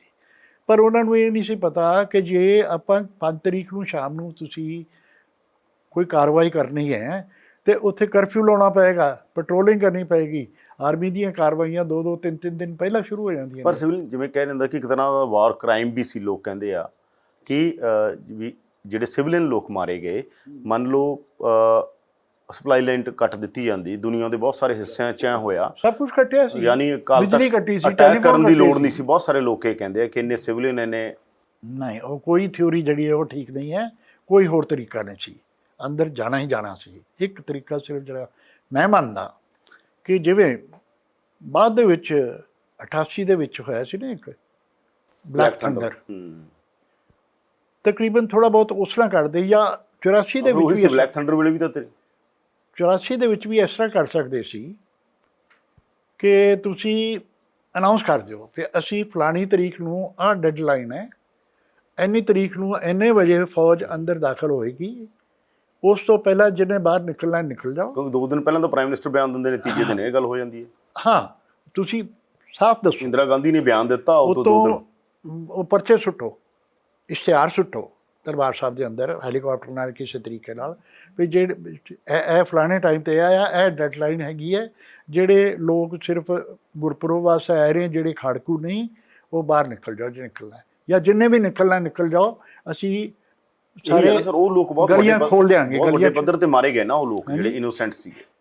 ਹਾਂ, ਇਨੋਸੈਂਟ ਮਾਰੇ ਗਏ, ਪਰ ਗੌਰਮੈਂਟ ਨੂੰ ਚਾਹੀਦਾ ਸੀ ਕਿ ਸਾਰੇ ਜਿੱਥੇ ਵੀ ਨਾਕੇ ਲਾਏ ਸੀ ਉਹਨਾਂ ਨੂੰ ਕਹੋ ਵੀ ਅਸੀਂ ਉਹ ਨਾਕੇ ਸਾਰੇ ਖੋਲ੍ਹ ਲੈਂਦੇ ਹਾਂ, ਕੋਈ ਤੁਹਾਨੂੰ ਕੁਛ ਨਹੀਂ ਕਹੂਗਾ, ਤੁਸੀਂ ਗਲੀ 'ਚ ਆਓਗੇ ਜਾਂ ਸੜਕ 'ਤੇ ਆਓਗੇ, ਕੁਛ ਨਹੀਂ ਕਹੂਗਾ, ਹੱਥ ਖੜੇ ਕਰਕੇ ਆਪਣੇ ਘਰੋਂ ਘਰੀ ਜਾਣਾ, ਜਾਓ। ਜਿਹਨੇ ਨਹੀਂ ਜਾਣਾ, ਬਲੰਡਰ ਸੀ ਆਰਮੀ ਦਾ, ਜਿਹਨੇ ਨਹੀਂ ਜਾਣਾ, ਨਹੀਂ ਆਰਮੀ ਨਹੀਂ ਸੀ ਕਰ ਸਕਦੀ, ਇਹ ਗਵਰਨਮੈਂਟ ਸਟੇਟ ਦਾ ਬਲੰਡਰ ਸੀਗਾ। ਇਹ ਅਗਰ ਗਵਰਨਮੈਂਟ ਲੈਵਲ ਤੇ ਹੁੰਦਾ ਤੇ ਤਾਂ ਹੁੰਦਾ, ਆਰਮੀ ਨਹੀਂ ਸੀ ਆਪਣੇ ਤੌਰ ਤੇ। ਸਟੇਟ ਦਾ ਬਲੰਡਰ ਸੀ, ਤੁਸੀਂ ਮੰਨਦੇ ਹੋ? ਇਹ ਸਟੇਟ ਦਾ ਨਹੀਂ, ਸੈਂਟਰ ਦਾ ਹੀ ਹੋ, ਸਟੇਟ ਦਾ ਮਤਲਬ ਬਿਲਕੁਲ ਇੰਡੀਅਨ ਸਟੇਟ ਦਾ। ਹਾਂ, ਤੋ ਨਹੀਂ, ਇਹ ਇੱਕ ਤਰੀਕਾ ਸੀਗਾ ਜਿਹੜਾ ਪਤਾ ਨਹੀਂ ਸ਼ਾਇਦ ਕਾਮਯਾਬ ਹੁੰਦਾ ਜਾਂ ਨਾ ਹੁੰਦਾ। ਭਿੰਡਰਾਂ ਵਾਲੇ ਔਰ ਉਹਦੇ ਨਾਲ ਦੇ 200-300 ਜਿੰਨੇ ਵੀ ਖਾੜਕੂ ਸੀ, ਜਿਹੜੇ ਬੜੇ ਮੋਟੀਵੇਟਿਡ ਖਾੜਕੂ ਸੀ, ਉਹਨਾਂ ਨੇ ਤਾਂ ਨਹੀਂ ਸੀ ਨਿਕਲਣਾ, ਪਰ ਘੱਟੋ ਘੱਟ ਜਿਹੜੇ ਇਨੋਸੈਂਟ, ਜਿਹੜੇ ਬੇਕਸੂਰ, ਜਿਹੜੇ ਅਣਜਾਣ ਲੋਕ ਆਏ ਸੀ, ਗੁਰਪੁਰਬ ਵਾਸਤੇ ਆਏ ਸੀ, ਉਹ ਤਾਂ ਨਿਕਲ ਜਾਂਦੇ। ਇਹ ਵੀ ਹੋ ਸਕਦਾ ਹੈ ਕਿ ਉਹ ਨਿਕਲਦੇ ਅਤੇ ਇਹ ਲੋਕ ਹੀ, ਖਾੜਕੂ ਲੋਕ ਹੀ ਉਹਨਾਂ ਨੂੰ ਮਾਰ ਦਿੰਦੇ, ਉਹਨਾਂ ਨੂੰ ਨਾ ਨਿਕਲ ਦਿੰਦੇ। ਇਹ ਹੋਇਆ ਵੀ ਹੈ ਸ਼ਾਇਦ, ਇਹ ਸਾਨੂੰ ਸ਼ੱਕ ਵੀ ਹੈ, ਕਿਉਂਕਿ 4 ਤਰੀਕ ਨੂੰ ਮੈਂ ਖੁਦ ਉੱਥੇ ਗਿਆ ਜਿੱਥੇ ਜਲਿਆਂਵਾਲਾ ਬਾਗ, ਉਹਦਾ ਗੇਟ ਹੈ ਨਾ ਲੈਫਟ ਸਾਈਡ 'ਤੇ, ਉੱਥੋਂ ਇੱਦਾਂ ਸੜਕ ਮੁੜਦੀ ਹੈ ਸੱਜੇ ਪਾਸੇ ਨੂੰ, ਉਹ ਮੋੜ ਦੇ ਉੱਤੇ ਮੇਰੀ ਗੱਡੀ ਖੜੀ ਸੀ। ਮੇਰੇ ਨਾਲ ਇੱਕ ਹੋਰ ਕਰਨਲ ਫਰਨੈਂਡਿਸ ਸੀ, ਜਿਹੜਾ ਕਿ ਮੈਂ ਕਰਨਲ ਐਡਮ 15 ਡਿਵੀਜ਼ਨ ਦਾ ਸੀ, ਉਹ ਕਰਨਲ ਐਡਮ ਸੀ 9 ਡਿਵੀਜ਼ਨ ਦਾ। ਅਸੀਂ ਦੋਨੋਂ ਆਪਸ ਵਿੱਚ ਮੇਲ ਮਿਲਾਪ ਕਰਦੇ ਸੀ, ਅਤੇ ਉੱਥੇ ਖੜਾ ਸੀ, ਉੱਥੇ ਇੱਕ PR ਵੈਨ, ਪਬਲਿਕ ਰਿਲੇਸ਼ਨ, ਹਾਂਜੀ, ਇਹਨਾਂ ਦੀ ਡਿਸਟ੍ਰਿਕਟ ਦੀ, ਉਹ ਬਾਰ-ਬਾਰ ਅਨਾਊਂਸ ਕਰ ਰਹੇ ਸੀ, ਸਪੀਕਰ ਲੱਗਾ ਸੀ ਵੈਨ ਦੇ ਉੱਤੇ, ਸਾਹਮਣੇ ਨਹੀਂ ਸੀ ਪਰ ਲੁੱਕ ਕੇ, ਕਿਉਂਕਿ ਸਾਹਮਣੇ, ਬਿਲਕੁਲ ਸਾਹਮਣੇ ਮੋਰਚੇ ਸੀ ਇਹਨਾਂ ਦੇ, ਖਾੜਕੂਆਂ ਦੇ ਉੱਪਰ, ਜਿੱਥੇ ਮੇਨ ਐਂਟਰੈਂਸ ਜਿਹਨੂੰ ਕਹਿੰਦੇ ਘੰਟਾ ਘਰ, ਉਹਦੇ ਉੱਪਰ ਉਹਨਾਂ ਦੀਆਂ ਮਸ਼ੀਨ ਗਨਾਂ ਲੱਗੀਆਂ, ਸਭ ਕੁਛ ਲੱਗਾ ਸੀ, ਅਤੇ ਉਹ ਬਿਲਕੁਲ ਸਾਹਮਣੇ ਉਹ ਜਿੱਥੇ ਮੋੜ, ਜੇ ਤੁਸੀਂ ਮੋੜ ਕੇ ਸਾਹਮਣੇ ਆ ਜਾਂਦੇ ਤੇ ਬਸ ਭੁੰਨੇ ਜਾਣਾ ਸੀ। ਉਹ ਜਿਹੜਾ PR ਤੇ ਅਨਾਉਂਸ ਕਰ ਰਿਹਾ ਸੀ ਉਹ ਵੀ ਥੋੜ੍ਹਾ ਜਿਹਾ ਪਿੱਛੇ ਸੀ, ਅਸੀਂ ਵੀ ਥੋੜ੍ਹਾ ਜਿਹਾ ਪਿੱਛੇ ਸੀ, ਐਂ ਕਰਕੇ ਵੇਖਦੇ ਸੀ।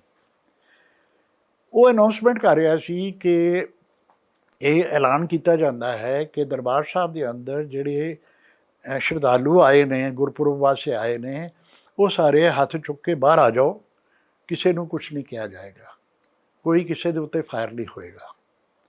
ਅਤੇ ਉਹਦੇ ਵਿੱਚ ਉਹ ਸਿਰਫ ਟੋਟਲ ਤੁਸੀਂ ਕਹਿ ਲਓ ਕਿ ਟੋਟਲ ਪੂਰਾ ਹੋ ਰਿਹਾ ਸੀ, ਕਿਉਂਕਿ ਇੱਕ ਤਾਂ ਜਿੱਥੋਂ ਉਹ ਅਨਾਉਂਸਮੈਂਟ ਹੋ ਰਹੀ ਸੀ ਉਹਦੀ ਆਵਾਜ਼ ਥੋੜ੍ਹੀ ਦੂਰ ਹੀ ਜਾਂਦੀ ਸੀ। ਜਿਹੜੇ ਘੰਟਾ ਘਰ ਵਾਲੀ ਪੂਰੀ ਲਾਈਨ ਸੀ ਉਹ ਸਾਰੀ ਬੰਦ ਕੀਤੀ, ਕੋਈ ਖਿੜਕੀ ਖੁੱਲ੍ਹੀ ਨਹੀਂ ਸੀ, ਕੋਈ ਦਰਵਾਜ਼ਾ ਖੁੱਲ੍ਹਾ ਨਹੀਂ ਸੀ। ਆਵਾਜ਼ ਦਰਬਾਰ ਸਾਹਿਬ ਦੇ ਪਰਿਕਰਮਾ 'ਚ ਵੀ ਨਹੀਂ ਸੀ ਪਹੁੰਚਦੀ। ਲੋਕ ਤੇ ਵਿਚਾਰੇ ਬਰਾਂਡਿਆਂ 'ਚ ਜਾਂ ਕਮਰਿਆਂ 'ਚ ਸੀਗੇ, ਉੱਥੇ ਤਾਂ ਆਵਾਜ਼ ਨਹੀਂ ਸੀ ਪਹੁੰਚਦੀ। ਯਾਨੀ ਸੂਚਨਾ ਨਹੀਂ ਤੱਕ ਪਹੁੰਚ ਰਹੀ ਸੀ, ਉਹਨਾਂ ਤੱਕ ਪਹੁੰਚਣ ਦਾ ਕੋਈ Communication ਸਵਾਲ ਹੀ ਨਹੀਂ ਸੀ ਪੈਦਾ ਹੁੰਦਾ। ਔਰ ਜਦੋਂ ਵੀ ਇਹ ਅਨਾਉਂਸਮੈਂਟ ਹੁੰਦੀ ਸੀ ਉੱਧਰੋਂ ਖਾੜਕੂ ਲੋਕ ਇੱਕ ਬਰਸ ਮਾਰਦੇ ਸੀ, ਫਸਟ ਦਾ ਵੀ ਰੌਲਾ ਪੈ ਜਾਂਦਾ ਸੀ, ਕਿਹਨੂੰ ਸੁਣਨੀ ਹੈ ਉਹਦੇ 'ਚ, ਉੱਧਰੋਂ ਫਾਇਰਿੰਗ ਹੋ ਰਹੀ ਹੈ, ਲੋਕ ਵੋਟ ਦਬਕ ਕੇ ਥੱਲੇ ਨੂੰ ਵੜ ਜਾਂਦੇ ਨੇ। ਅਤੇ ਇਹ ਜਿਹੜਾ ਅਸੀਂ ਇਹ ਟੋਟਲ ਪੂਰਾ ਕੀਤਾ ਜਾ ਰਿਹਾ ਸੀ ਕਿ ਅਸੀਂ ਅਨਾਉਂਸਮੈਂਟ ਕੀਤੀ ਹੈ, ਲੋਕ ਬਾਹਰ ਨਹੀਂ ਆਏ, ਪਰ ਆ ਨਹੀਂ ਸੀ ਸਕਦੇ, ਉਹਨਾਂ ਤੱਕ ਆਵਾਜ਼ ਪਹੁੰਚ ਹੀ ਨਹੀਂ ਸੀ ਰਹੀ। ਇਹ ਵੀ ਦੱਸਿਆ ਜਾਂਦਾ ਮੈਨੂੰ ਕਿਸੇ ਨੇ ਦੱਸਿਆ ਸੀ ਕਿ ਕੁਛ 2 ਦਿਨ ਪਹਿਲਾਂ, ਇਸ ਤੋਂ 4 ਤਰੀਕ ਤੋਂ ਪਹਿਲਾਂ 3 ਤਰੀਕ ਨੂੰ ਕੁਛ ਲੋਕ ਬਾਹਰ ਆਉਣ ਦੀ ਕੋਸ਼ਿਸ਼ ਕੀਤੀ, ਖਾੜਕੂਆਂ ਨੇ ਉਹਨਾਂ ਨੂੰ ਮਾਰਤਾ। ਜੋ 4 ਤਰੀਕ ਦੀ ਘਟਨਾ ਦੱਸ ਰਿਹਾ, ਉੱਥੇ 5-7 ਲਾਸ਼ਾਂ ਪਈਆਂ ਸੀ ਘੰਟਾ ਘਰ ਦੇ ਸਾਹਮਣੇ, ਸਿਵਲੀਅਨ ਤੇ। ਤੋ ਹੋ ਸਕਦਾ ਉਹ ਨਾ ਆਉਣ ਦਿੰਦੇ ਹੋਣ, ਕਿਉਂਕਿ ਉਹਨਾਂ ਦੀ ਸ਼ੀਲਡ ਹੈ। ਜਿਹੜੇ ਜਿੱਦਾਂ ਕੋਈ ਚੋਰ ਜਾਂ ਡਾਕੂ ਹੈ, ਕਿਸੇ ਇਨੋਸੈਂਟ ਬੰਦੇ ਨੂੰ ਫੜ ਲੈਂਦਾ ਹੈ, ਉੱਧਰੋਂ ਪੁਲਿਸ ਵਾਲੇ ਨੇ ਗੋਲੀ ਮਾਰਨੀ ਹੈ ਤਾਂ ਉਹਨੂੰ ਅੱਗੇ ਕਰ ਦਿੰਦਾ ਬਚਣ ਵਾਸਤੇ। ਤੋ ਇਸ ਤਰ੍ਹਾਂ ਉਹ ਜਿਹੜੇ ਸਿਵਲੀਅਨ ਲੋਕ ਸੀ, ਜਿਹੜੇ ਸ਼ਰਧਾਲੂ ਲੋਕ ਸੀ, ਉਹਨਾਂ ਦੇ ਪਿੱਛੇ ਉਹ ਜੇ ਸਾਰੇ ਚਲੇ ਜਾਂਦੇ ਤਾਂ ਫਿਰ ਇਹ ਇਕੱਲੇ ਰਹਿ ਜਾਂਦੇ, ਇਹਨਾਂ ਨੂੰ ਤਾਂ ਪੜ੍ਹਨਾ ਕੋਈ ਮੁਸ਼ਕਿਲ ਨਹੀਂ ਸੀ। ਅੱਛਾ, ਦੂਸਰਾ ਉਸ ਤੋਂ ਬਾਅਦ ਕੀ ਹੋਇਆ? ਮਤਲਬ ਇਹ ਸਾਰੇ ਤੋਂ ਬਾਅਦ ਮੰਜਰ ਤੋਂ ਬਾਅਦ 6 ਤੋਂ 7 ਨੂੰ ਤੁਸੀਂ ਅੰਦਰ ਹੀ ਸੀਗੇ, ਕੀ ਕੁਛ ਦੇਖਿਆ ਤੁਸੀਂ ਹੋਰ, ਜਾਂ ਕੀ ਕੁਛ ਕੀਤਾ ਤੁਸੀਂ? ਦੇਖੋ ਨਾ, ਇਹਨਾਂ ਨੂੰ ਮੈਂ ਛਾਉਣੀ ਛੱਡ ਕੇ ਸਾਰੇ ਲੀਡਰਾਂ ਨੂੰ, ਭਾਨ ਸਿੰਘ ਤੇ ਅਬਨਾਸ਼ੀ ਸਿੰਘ ਉੱਥੇ ਸੀ, ਉਹਨਾਂ ਨੇ ਮੈਨੂੰ ਦੱਸਿਆ ਕਿ ਕਰਨਲ ਸਾਹਿਬ, ਇੱਕ ਤਾਂ ਉਹਨਾਂ ਨੇ ਉਹ ਦੱਸਿਆ ਕਿ ਕਿਵੇਂ ਜਵਾਨ ਮੁੰਡਿਆਂ ਨੂੰ LMG ਦੇ ਨਾਲ ਕਿਵੇਂ ਮਾਰਿਆ। ਮੈਂ ਕਿਹਾ ਬਹੁਤ ਮਾੜੀ ਗੱਲ ਹੈ, ਹੁਣ ਕੁਛ ਨਹੀਂ ਹੋ ਸਕਦਾ। ਕਹਿੰਦਾ ਜੀ ਤੁਸੀਂ ਕਰਨਲ ਸਾਹਿਬ ਇੱਕ ਹੋਰ ਕੰਮ ਕਰ ਸਕਦੇ ਹੋ, ਬਹੁਤ ਵੱਡਾ ਕੰਮ ਕਰ ਸਕਦੇ ਹੋ, ਪੂਰੇ ਸਿੱਖ ਕੌਮ ਯਾਦ ਰੱਖੇਗੀ। ਮੈਂ ਕਿਹਾ ਕੀ? ਕਹਿੰਦਾ ਜੀ ਜਵਾਨਾਂ ਨੇ ਥੋੜ੍ਹੀ ਬਹੁਤ ਲੁੱਟਮਾਰ ਸ਼ੁਰੂ ਕਰਤੀ ਸੀ ਅੰਦਰ ਹੀ ਅੰਦਰ, ਅਤੇ ਗਲੀਆਂ 'ਚ ਵੀ ਪਹੁੰਚ ਗਏ ਸੀ। ਜੋ ਵੀ ਚੀਜ਼ ਮਿਲਦੀ ਸੀ ਆਪਣੇ ਜੇਬ 'ਚ ਪਾ ਲਓ, ਜਾਂ ਛੋਟੀ ਮੋਟੀ ਕੋਈ ਵੀ ਚੀਜ਼ ਹੈ। ਅਤੇ ਤੋਸ਼ਾਖਾਨਾ ਉਹਦਾ ਬਚਾਅ ਕਰੋ। ਜੇ ਉੱਥੇ ਕਰੋੜਾਂ ਅਤੇ ਅਰਬਾਂ ਦਾ ਸਮਾਨ ਪਿਆ, ਸੋਨਾ ਅਤੇ ਚਾਂਦੀ ਅਤੇ ਪਤਾ ਨਹੀਂ ਕੀ ਕੁਛ ਪਿਆ ਉੱਥੇ, ਉਹ ਜੇ ਬਚਾ ਸਕਦੇ ਹੋ ਤਾਂ ਬਚਾਓ। ਮੈਂ ਕਿਹਾ ਵੀ ਤੁਸੀਂ ਪਹਿਲਾਂ ਕਿਉਂ ਨਹੀਂ ਦੱਸਿਆ? ਚਲੋ ਹੁਣੇ ਚੱਲੋ। ਹਾਲਾਂਕਿ ਉਹ ਮੇਰੇ ਕੈਦੀ ਸੀਗੇ ਸਾਰੇ ਜਣੇ, ਸਾਰੇ ਜਿਹਨੇ ਸੀ, ਮੇਰੀ ਜ਼ਿੰਮੇਵਾਰੀ ਸੀ, ਇਹਨਾਂ 'ਚੋਂ ਇੱਕ ਵੀ ਦੌੜ ਜਾਂਦਾ ਤਾਂ ਮੇਰਾ ਕੋਰਟ ਮਾਰਸ਼ਲ ਹੋ ਜਾਣਾ ਸੀ। ਪਰ ਫਿਰ ਵੀ ਮੈਂ ਰਿਸਕ ਲਿਆ। ਮੈਂ ਉਹਨਾਂ ਨੂੰ ਕਿਹਾ ਚਲੋ ਮੇਰੀ ਜੀਪ 'ਚ ਬੈਠੋ। ਮੈਂ ਕੋਈ ਗਾਰਡ ਗੂਡ ਨਾਲ ਨਹੀਂ ਲਈ, ਸਿਰਫ ਜੀਪ 'ਚ ਬੈਠੇ ਆ, ਮੇਰਾ ਡਰਾਈਵਰ ਅਤੇ ਮੈਂ, ਅਤੇ ਇਹ ਦੋਨੋਂ ਅਬਨਾਸ਼ੀ ਸਿੰਘ ਅਤੇ ਭਾਨ ਸਿੰਘ। ਮੈਂ ਕਿਹਾ ਬਈ ਮੈਨੂੰ ਪੱਕਾ ਪਤਾ ਨਹੀਂ ਤੋਸ਼ਾਖਾਨਾ ਕਿੱਥੇ ਹੈ, ਕਿਵੇਂ ਹੈ, ਚਲੋ ਦੇਖਦੇ ਹਾਂ ਜੋ ਕੁਛ ਹੋਊਗਾ। ਰਸਤੇ 'ਚ ਮੈਂ ਇਹਨਾਂ ਨੂੰ ਪੁੱਛਦਾ ਗਿਆ ਵੀ ਉਹਨੂੰ ਖੋਲ੍ਹੀ ਦਾ ਕਿੱਦਾਂ, ਤੋਸ਼ਾਖਾਨਾ ਦੀ ਚਾਬੀ ਕਿਹਦੇ ਕੋਲ ਹੁੰਦੀ ਹੈ, ਉਹਦਾ ਰਿਕਾਰਡ ਕਿਹਦੇ ਕੋਲ ਆਇਆ? ਉਹ ਕਹਿੰਦੇ ਜੀ 4 ਚਾਬੀਆਂ ਲੱਗਦੀਆਂ, ਵੱਡਾ ਸਾਰਾ ਦਰਵਾਜ਼ਾ ਹੈ, 4 ਚਾਬੀਆਂ, ਇੱਕ ਚਾਬੀ 4 ਅਲੱਗ-ਅਲੱਗ ਬੰਦਿਆਂ ਕੋਲ ਨੇ। ਹੁਣ ਉਹ ਬੰਦੇ ਪਤਾ ਨਹੀਂ ਕਿੱਥੇ ਨੇ, ਘਰ ਨੇ ਕਿ ਮਾਰੇ ਗਏ, ਜਾਂ ਦਰਬਾਰ ਸਾਹਿਬ 'ਚ ਨੇ, ਕਿੱਥੇ ਨੇ, ਕੋਈ ਪਤਾ ਨਹੀਂ ਸਾਨੂੰ। ਅਤੇ ਜਦ ਤੱਕ ਉਹ 4 ਚਾਬੀਆਂ ਇਕੱਠੀਆਂ ਨਹੀਂ ਹੁੰਦੀਆਂ, ਖੋਲ੍ਹ ਨਹੀਂ ਸਕਦੇ। ਮੈਂ ਕਿਹਾ ਚਲੋ ਵੇਖ ਤੇ ਲਈਏ ਵੀ ਕੀ ਹਾਲਤ ਕੀ ਹੈ, ਚਾਬੀਆਂ ਬਾਅਦ 'ਚ ਦੇਖਾਂਗੇ। ਚਲੋ ਮੇਰੇ ਨਾਲ ਆਏ ਅਤੇ ਉੱਪਰ ਗਏ, ਅਤੇ ਤੋਸ਼ਾਖਾਨਾ ਦਾ ਜਿਹੜਾ ਇਸ ਤਰ੍ਹਾਂ ਹੈ ਕਿ ਜਿੱਥੇ ਭਾਈ ਸਾਹਿਬ ਨੇ ਆ, ਜਿੱਥੇ ਕਾਰਪੇਟ ਹੈ, ਉਸ ਜਗ੍ਹਾ ਤੋਂ ਪਿੱਛੇ ਇੱਥੇ ਸ਼ਟਰ ਲੱਗੇ ਨੇ, ਇਹਦੇ ਪਿੱਛੇ ਹੈ ਤੋਸ਼ਾਖਾਨਾ ਸਾਰਾ ਸਮਾਨ, ਅਤੇ ਅੱਗੇ ਇਹ ਛੋਟਾ ਉਸੇ ਕਮਰੇ ਦਾ ਇਹ ਪੋਰਸ਼ਨ, ਵੱਡਾ ਪੋਰਸ਼ਨ ਇਹ ਹੈ। ਇੱਥੇ ਹੋਰ ਕੁਛ ਚੀਜ਼ਾਂ ਪਈਆਂ ਨੇ ਜਿਹੜੀਆਂ ਇੰਨੀਆਂ ਵੱਡੀਆਂ ਚੀਜ਼ਾਂ ਨੇ ਜਿਹੜੀਆਂ ਅੰਦਰ ਨਹੀਂ ਆ ਸਕਦੀਆਂ। ਉੱਥੇ ਜਿਹੜਾ ਸਮਾਨ ਹੈ ਉਹ ਸ਼ੋਕੇਸਿਸ ਜਿਵੇਂ ਹਰ ਦੁਕਾਨ ਦੇ ਵਿੱਚ ਬਨਿਆਰੀ ਦੀ ਦੁਕਾਨ 'ਚ ਸ਼ੋਕੇਸ ਲੱਗਿਆ ਹੁੰਦਾ ਹੈ, ਸਾਰੀਆਂ ਸੋਨੇ ਅਤੇ ਚਾਂਦੀ ਦੀ ਕੀਮਤੀ ਚੀਜ਼ਾਂ, ਜਵਾਹਰਾਤ, ਹੀਰੇ ਜਵਾਹਰਾਤ ਜੋ ਉੱਥੇ ਪਏ ਨੇ। ਇੱਥੇ ਪਈ ਸੀ ਇੱਕ ਚਾਨਣੀ। ਚਾਨਣੀ ਨਿਜ਼ਾਮ ਆਫ ਹੈਦਰਾਬਾਦ ਨੇ ਮਹਾਰਾਜਾ ਰਣਜੀਤ ਸਿੰਘ ਨੂੰ ਭੇਟ ਕੀਤੀ ਸੀ। ਮਹਾਰਾਜਾ ਨੇ ਅੱਗੋਂ ਦਰਬਾਰ ਸਾਹਿਬ ਨੂੰ ਦੇ ਦਿੱਤੀ ਸੀ। 4 ਦਰਵਾਜ਼ੇ ਸੀਗੇ ਸੋਨੇ ਦੇ ਪੱਥਰ ਲੱਗੇ। ਚਾਬੀ ਕਿਵੇਂ ਖੁੱਲੀ? ਨਹੀਂ, ਚਾਬੀ ਕੀ, ਉਹ ਜਦੋਂ ਟੈਂਕਾਂ ਨੇ ਫਾਇਰ ਕੀਤਾ ਟੁੱਟ ਗਿਆ ਸੀ। ਉਹ ਗਲਤੀ ਨਾਲ ਤੋਸ਼ਾਖਾਨੇ 'ਚ ਨਹੀਂ ਸੀ ਮਾਰਨ, ਉਹਨਾਂ ਨੇ ਅਕਾਲ ਤਖਤ 'ਚ ਗੋਲੇ ਮਾਰਨੇ ਸੀ, ਉਹ ਇੱਥੇ ਮਾਰ ਦਿੱਤੇ ਦਰਸ਼ਨੀ ਡਿਊਟੀ 'ਤੇ। ਉਹਨਾਂ ਨੂੰ ਵੀ ਪਤਾ ਨਹੀਂ ਸੀ ਵੀ ਤੋਸ਼ਾਖਾਨਾ ਕਿ ਕੀ ਹੈ। ਉਹਨਾਂ ਨੇ ਦਰਸ਼ਨੀ ਡਿਊਟੀ 'ਚ ਗਲਤੀ ਨਾਲ ਗੋਲੇ ਲੱਗ ਜਾਂਦੇ ਕਈ ਵਾਰੀ, ਉਹ ਲੱਗੇ ਤੇ ਉੱਥੇ ਅੱਗ ਲੱਗ ਗਈ ਸੀ। ਚਾਨਣੀ ਤੇ ਸੜ ਕੇ ਸੁਆਹ ਹੋ ਗਈ ਸੀ। ਜਿਹੜੇ 4 ਦਰਵਾਜ਼ੇ ਸੀ ਇਹਦੇ ਸੋਨੇ ਦੇ ਪੱਥਰ, ਸੋਨੇ ਦਾ ਕੰਮ ਹੋਇਆ ਸੀ ਉੱਤੇ, ਮੈਟਲ ਦੇ ਉੱਤੇ ਸੋਨਾ ਚੜਾਇਆ ਹੋਇਆ ਦਰਬਾਰ ਸਾਹਿਬ ਵਾਸਤੇ ਸੀ, ਪਰ ਕਿਸੇ ਵਜ੍ਹਾ ਨਾਲ ਦਰਬਾਰ ਸਾਹਿਬ 'ਚ ਲਗਾਏ ਨਹੀਂ ਗਏ। ਉਹ ਇਹ ਮਹਾਰਾਜਾ ਰਣਜੀਤ ਸਿੰਘ ਨੇ ਭੇਟ ਕੀਤੇ ਸੀਗੇ। ਉਹ ਵੀ ਕਾਲੇ ਹੋਏ ਪਏ ਸੀ, ਝੁਲਸ ਗਏ। ਤੋ ਮਤਲਬ ਤੋਸ਼ਾਖਾਨਾ ਦਾ ਬਾਹਰਲਾ ਜਿਹੜਾ ਵੱਡਾ ਪੋਰਸ਼ਨ ਸੀ, ਜਿਹੜਾ ਵੱਡਾ ਕਮਰਾ ਸੀ, ਉਹ ਤਾਂ ਖੁੱਲ੍ਹਾ ਪਿਆ ਸੀ, ਕਿਉਂਕਿ ਉਹਦੇ ਦਰਵਾਜ਼ੇ 'ਚੋਂ ਵੀ ਗੋਲੇ ਲੰਘੇ ਸੀ, ਉਹ ਡਿੱਗਿਆ ਪਿਆ ਸੀ। ਤੋ ਅਸੀਂ ਵੜ ਗਏ। ਅਤੇ ਦੂਸਰਾ ਜਿੱਥੇ ਸ਼ਟਰ ਲੱਗੇ ਸੀ, 3 ਸ਼ਟਰ ਸੀਗੇ। ਹਰ ਇੱਕ ਸ਼ਟਰ ਨੂੰ ਥੱਲੇ, ਜਿਵੇਂ ਆਪਣਾ ਗਰਾਜ ਦਾ ਸ਼ਟਰ ਨਹੀਂ ਹੁੰਦਾ, ਥੱਲੇ 2-2 ਤਾਲੇ ਸੀਗੇ, ਇੱਕ ਇੱਧਰ ਇੱਕ ਇੱਧਰ। 6 ਦੇ 6 ਤਾਲੇ ਲੱਗੇ ਸੀ। ਨਾ, ਤਾਲੇ ਬਿਲਕੁਲ ਇੰਟੈਕਟ ਸੀਗੇ, ਪਰ ਜਿਹੜੀ ਸ਼ਟਰ ਸੀ ਉਹਨਾਂ ਦੇ ਵਿੱਚੋਂ ਗੋਲੀਆਂ ਨਿਕਲੀਆਂ ਸੀ, ਛੋਟੀਆਂ ਗੋਲੀਆਂ। ਤੁਸੀਂ ਖੋਲ੍ਹਿਆ ਕਿਵੇਂ ਫਿਰ ਉਹਨੂੰ? ਨਹੀਂ, ਮੈਂ ਨਹੀਂ ਖੋਲ੍ਹਿਆ ਨਹੀਂ। ਉਹ ਕੁਛ ਸੰਗੀਨਾਂ ਦੇ ਨਿਸ਼ਾਨ ਸੀਗੇ, ਬੈਨਟ ਮਾਰੀਆਂ, ਅਤੇ ਕੁਛ ਗੋਲੀਆਂ। ਅਤੇ ਜਵਾਨ ਜਦੋਂ ਆਏ ਉਹਨਾਂ ਨੂੰ ਕੀ ਪਤਾ ਸੀ ਅੰਦਰ ਕੀ ਹੈ ਕੀ ਨਹੀਂ। ਉਹਨਾਂ ਨੇ ਸਮਝਿਆ ਅੰਦਰ ਕੋਈ ਅੱਤਵਾਦੀ ਹੋਊਗਾ, ਉੱਥੇ 2-3 ਗੋਲੀਆਂ ਮਾਰੀਆਂ, ਬੈਨਟ ਮਾਰੇ ਅਤੇ ਚਲੇ ਗਏ ਕਿ ਜੋ ਵੀ ਹੋਊਗਾ ਮਾਰੂ ਮੁਰ ਜਾਊਗਾ। ਉਹ ਲੁੱਟਣ ਨਹੀਂ ਸੀ ਆਏ, ਉਹ ਇਸੇ ਕਰਕੇ ਆਏ ਸੀ ਕਿ ਇੱਥੇ ਕੋਈ ਲੁਕਿਆ ਨਾ ਹੋਵੇ ਅੱਤਵਾਦੀ। ਉਹ ਇਹ ਹਾਲਤ ਸੀ। ਅਤੇ ਭਾਨ ਸਿੰਘ, ਅਬਰਾਸ਼ੀ ਸਿੰਘ, ਦੋਨਾਂ ਨੂੰ ਮੈਂ ਉਹਨਾਂ ਮੋਰੀਆਂ, ਜਿਹੜੀਆਂ ਗੋਲੀਆਂ ਦੀਆਂ ਮੋਰੀਆਂ, ਮੈਂ ਕਿਹਾ ਵੀ ਦੇਖੋ ਅੰਦਰ। ਮੈਂ ਵੀ ਦੇਖਿਆ ਅਤੇ ਕਹਿੰਦੇ ਜੀ ਠੀਕ ਠਾਕ ਲੱਗਦਾ ਹੈ, ਕੁਛ ਨਹੀਂ ਨੁਕਸਾਨ ਹੋਇਆ, ਸਿਰਫ ਸ਼ੀਸ਼ੇ ਟੁੱਟ ਗਏ ਨੇ ਸ਼ੋਕੇਸ ਦੇ, ਅਤੇ ਸਮਾਨ ਜਿਹੜਾ ਠੀਕ ਠਾਕ ਹੈ, ਕਿਉਂਕਿ ਤਾਲੇ ਠੀਕ ਠਾਕ ਨੇ, ਕਿਸੇ ਨੇ ਖੋਲ੍ਹੇ ਨਹੀਂ। ਤੋ ਮੈਂ ਕਿਹਾ ਵੀ ਅੱਛਾ ਚਲੋ ਹਾਲੇ ਤੱਕ ਠੀਕ ਠਾਕ ਹੈ ਅਤੇ ਅੱਗੋਂ ਵੀ ਠੀਕ ਰਹਿਣਾ ਚਾਹੀਦਾ ਹੈ।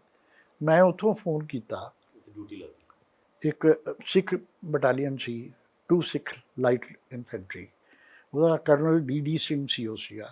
ਮੈਂ ਡੀ ਨੂੰ ਫੋਨ ਕੀਤਾ ਵਾ ਕਿ ਡੀ ਬਾਈ ਮੇਰੇ ਕੋਲ ਇੱਕ ਗਾਰਡ ਭੇਜ, ਇੱਕ ਜੇਸੀਓ ਮਤਲਬ ਸੂਬੇਦਾਰ ਜਾਂ ਨਾਇਬ ਸੂਬੇਦਾਰ, ਅਤੇ 10 ਬੰਦੇ ਸਾਰੇ ਸਿੱਖ ਹੋਣ। ਮੈਂ ਇਹ ਮੈਨੂੰ ਉਸ ਵੇਲੇ ਖਿਆਲ ਆਇਆ ਕਿ ਜਿਹੜੇ ਸਿੱਖ ਜਵਾਨ ਨੇ ਉਹਨਾਂ ਨੂੰ ਫਿਰ ਵੀ ਕੁਛ ਨਾ ਕੁਛ ਦਿਮਾਗ 'ਚ ਕੋਈ ਖਿਆਲ ਹੋਊਗਾ ਵੀ ਇਹ ਪਵਿੱਤਰ ਜਗ੍ਹਾ ਹੈ, ਇੱਥੇ ਕੋਈ ਇਹੋ ਜਿਹਾ ਭੈੜਾ ਕੰਮ ਨਹੀਂ ਕਰਨਾ। ਅਤੇ ਦੂਸਰਿਆਂ ਨੂੰ ਪਤਾ ਨਹੀਂ, ਲਾਲਚ ਆ ਜਾਂਦਾ ਬੰਦਾ, ਕੋਈ ਵੀ ਬੰਦਾ ਲਾਲਚ ਵਿੱਚ ਆ ਸਕਦਾ ਹੈ। ਜਦੋਂ ਉਹਨੂੰ ਪਤਾ ਹੋਵੇ ਕਰੋੜਾਂ ਦਾ ਸਮਾਨ ਪਿਆ ਹੈ ਅਤੇ ਮੈਂ ਇੱਥੇ ਖਲੋਤਾ, ਆਹ ਸਮਾਨ ਹੈ, ਮੈਨੂੰ ਕੌਣ ਵੇਖ ਲਏਗਾ, ਤੋੜ ਤਾੜ ਕੇ ਕੱਢ ਲੈਂਦੇ। ਉਹਨੇ ਕੋਈ ਅੱਧੇ ਘੰਟੇ ਦੇ ਵਿੱਚ ਮੈਨੂੰ ਗਾਰਡ ਭੇਜਤੀ। ਅਤੇ ਮੈਂ ਉਹ ਗਾਰਡ ਵਾਲਿਆਂ ਨੂੰ, ਜੇਸੀਓ ਨੂੰ ਮੈਂ ਕਿਹਾ ਬਈ ਇੱਕ ਬੰਦਾ ਇੱਕ ਸੰਤਰੀ ਥੱਲੇ, ਜਿੱਥੋਂ ਇੱਦਾਂ ਬੜੀ ਭੀੜੀ ਜਿਹੀ ਪੌੜੀ ਹੈ ਉੱਤੇ ਚੜ੍ਹਦੀ ਜਿਹੜੀ, ਮੈਂ ਕਿਹਾ ਇੱਕ ਸੰਤਰੀ ਇੱਥੇ ਅਤੇ ਇੱਕ ਉੱਤੇ ਰਹੇਗਾ, ਜਿਹੜਾ ਕਮਰਾ ਟੁੱਟ ਗਿਆ ਸੀ ਉਹਦੇ 'ਚ। ਅਤੇ ਰਾਈਫਲ ਜਿਹੜੀ ਹੈ, ਗੋਲੀ ਚੈਂਬਰ ਦੇ ਵਿੱਚ ਹੋਣੀ ਚਾਹੀਦੀ ਹੈ, ਅਤੇ ਕੋਈ ਬੰਦਾ ਧੱਕਾਸ਼ਾਹੀ ਕਰਕੇ ਉੱਤੇ ਜਾਣ ਦੀ ਕੋਸ਼ਿਸ਼ ਕਰੇ, ਗੋਲੀ ਮਾਰ ਦਿਓ, ਮੇਰੀ ਜ਼ਿੰਮੇਵਾਰੀ। ਮੈਂ ਕਿਹਾ ਵੀ, ਨਾਲੇ ਉਹਨੂੰ ਮੈਂ ਸਮਝਾਇਆ, ਬੜਾ ਉਹਨੂੰ ਲੈਕਚਰ ਦਿੱਤਾ। ਮੈਂ ਕਿਹਾ ਵੀ ਇਹ ਸਿੱਖ ਕੌਮ ਦੀ ਜਿਹੜੀ ਹੈ, ਇਹ ਲੈਗੇਸੀ ਹੈ, ਸਿੱਖ ਕੌਮ ਦੀ ਪ੍ਰੋਪਰਟੀ ਹੈ, ਇਹ ਸਾਰੇ ਤੁਹਾਨੂੰ ਸਦੀਆਂ ਤੱਕ ਯਾਦ ਕਰਨਗੇ ਲੋਕ, ਜੇ ਇੱਥੇ ਕੋਈ ਨੁਕਸਾਨ ਹੋ ਗਿਆ ਅਤੇ ਤੁਹਾਨੂੰ ਕਰਸ ਕਰਨਗੇ, ਤੁਹਾਨੂੰ ਫਿਟਕਾਂ ਪਾਉਣਗੇ। ਅਤੇ ਤੁਸੀਂ ਵੀ ਸਿੱਖੋ, ਮੈਂ ਵੀ ਸਿੱਖ ਹਾਂ, ਇਹਦੀ ਹਿਫਾਜ਼ਤ ਕਰਨੀ ਹੁਣ ਮੈਂ ਤੁਹਾਡੇ ਸਿਰ 'ਤੇ ਰੱਖਦਾ, ਇਹ ਤੁਹਾਡੀ ਜ਼ਿੰਮੇਵਾਰੀ ਹੈ। ਜੇ ਕੁਛ ਹੋ ਗਿਆ ਤਾਂ ਮੈਂ ਤੁਹਾਨੂੰ ਫੜ। ਉਹ ਸਾਂਭਿਆ ਗਿਆ। ਉਹਨੇ ਉਹਨੇ ਸਲੂਟ ਕੀਤਾ, ਉਹਨਾਂ ਕਿਹਾ ਸਾਹਿਬ ਫਿਕਰ ਨਾ ਕਰੋ, ਕੁਛ ਨਹੀਂ ਹੋਊਗਾ। ਇਸ ਤਰ੍ਹਾਂ ਉਹ ਸਾਂਭਿਆ। ਉਸ ਤੋਂ ਬਾਅਦ ਜਾਂਦੇ ਮੈਂ ਆਪਣੇ ਜਨਰਲ ਸਾਹਿਬ ਨੂੰ ਦੱਸਿਆ, ਮੈਂ ਕਿਹਾ ਸਰ ਮੈਂ ਚਾਹੁੰਦਾ ਕਿ ਬਾਅਦ ਦੇ ਵਿੱਚ ਸਾਡੇ ਆਰਮੀ ਦੇ ਉੱਤੇ ਉਂਗਲੀਆਂ ਉੱਠਣਗੀਆਂ ਕਿ ਜੀ ਇੰਨਾ ਸਮਾਨ ਸੀ, ਇੰਨਾ ਲੁੱਟਿਆ ਗਿਆ, ਹੁਣੇ ਚੈੱਕ ਕਰ ਲਈਏ ਉਹਨੂੰ ਖੋਲ੍ਹ ਕੇ, ਚਾਬੀਆਂ ਵਾਲਾ ਉਹ ਲਿਆ ਕੇ ਕਿਸੇ ਨੂੰ ਤੇ ਚਾਬੀਆਂ ਚੁਬੀਆਂ ਲਾ ਕੇ ਤੇ ਚੈੱਕ ਕਰ ਲਈਏ, ਪਰ ਇੱਕ ਬੋਰਡ ਆਫ ਆਫਿਸਰਸ ਹੋਣਾ ਚਾਹੀਦਾ ਹੈ। ਮੈਂ ਉਹ ਕਨਵੀਨ ਕੀਤਾ ਜੀ, BOC ਜਨਰਲ ਸਾਹਿਬ ਕਹਿੰਦੇ ਬਿਲਕੁਲ ਸਹੀ ਗੱਲ ਹੈ, ਬੋਰਡ ਆਫ ਆਫਿਸਰਸ ਕਨਵੀਨ ਕਰੋ। ਮੈਂ ਇੱਕ ਇਸ਼ੂ ਕੀਤਾ ਆਰਡਰ, 2 ਆਰਮੀ ਆਫਿਸਰ ਸੀਨੀਅਰ, ਇੱਕ ਬ੍ਰਿਗੇਡੀਅਰ, ਇੱਕ ਕਰਨਲ, 2 IAS ਆਫਿਸਰ, ਮੈਨੂੰ ਹੁਣ ਨਾਮ ਹੀ ਭੁੱਲ ਰਿਹਾ, ਇੱਕ ਕੇਸਰ ਸੀ, ਸਿੱਖ ਸੀਗੇ ਦੋਨੋਂ ਹੀ। ਉਹ ਹੁਣ ਪਹਿਲਾਂ ਉਹ ਕਿਸੇ ਜ਼ਮਾਨੇ 'ਚ DC ਰਿਹਾ ਅੰਮ੍ਰਿਤਸਰ। ਇੱਕ ਹੋਰ ਸੀ, ਮੈਨੂੰ ਉਹਦਾ ਨਾਮ ਭੁੱਲ ਗਿਆ। ਉਹ ਤੇ 2 ਪੁਲਿਸ ਅਫਸਰ ਤੇ 2 ਬੰਦੇ SGPC ਦੇ। ਉਹ SGPC ਦੇ, ਮੈਂ ਤੋੜਾ ਸਾਹਿਬ ਨੂੰ ਕਿਹਾ ਕਿ ਤੁਸੀਂ 2 ਬੰਦੇ ਡਿਟੇਲ ਕਰੋ। ਮੈਂ ਵਾਪਸ ਗਿਆ ਉਹਦੇ ਕੋਲ, ਮੈਂ ਕਿਹਾ ਜੀ ਆਹ ਕੰਮ ਕਰਨਾ ਹੈ ਅਤੇ ਤੋਸ਼ਾਖਾਨਾ ਨੂੰ ਸੰਭਾਲਣਾ ਅਤੇ ਤੁਹਾਡੀ ਮਨਜ਼ੂਰੀ ਚਾਹੀਦੀ ਹੈ। ਉਹਨੇ ਮੇਰੇ ਹੀ ਨੋਟਪੈਡ ਦੇ ਉੱਤੇ ਲਿਖ ਕੇ ਦਿੱਤਾ ਕਿ ਮੈਂ ਸਹਿਮਤ ਹਾਂ ਕਿ ਤੋਸ਼ਾਖਾਨਾ ਚੈੱਕ ਕੀਤਾ ਜਾਣਾ ਚਾਹੀਦਾ ਖੋਲ੍ਹ ਕੇ, ਔਰ ਇਸ ਬੋਰਡ ਵਾਸਤੇ ਮੈਂ ਭਾਨ ਸਿੰਘ ਅਤੇ ਅਬਰਾਂਸ਼ੀ ਸਿੰਘ ਨੂੰ ਆਪਣੇ ਵੱਲੋਂ ਇਹਨਾਂ ਨੂੰ ਨਿਯੁਕਤ ਕਰਨਾ।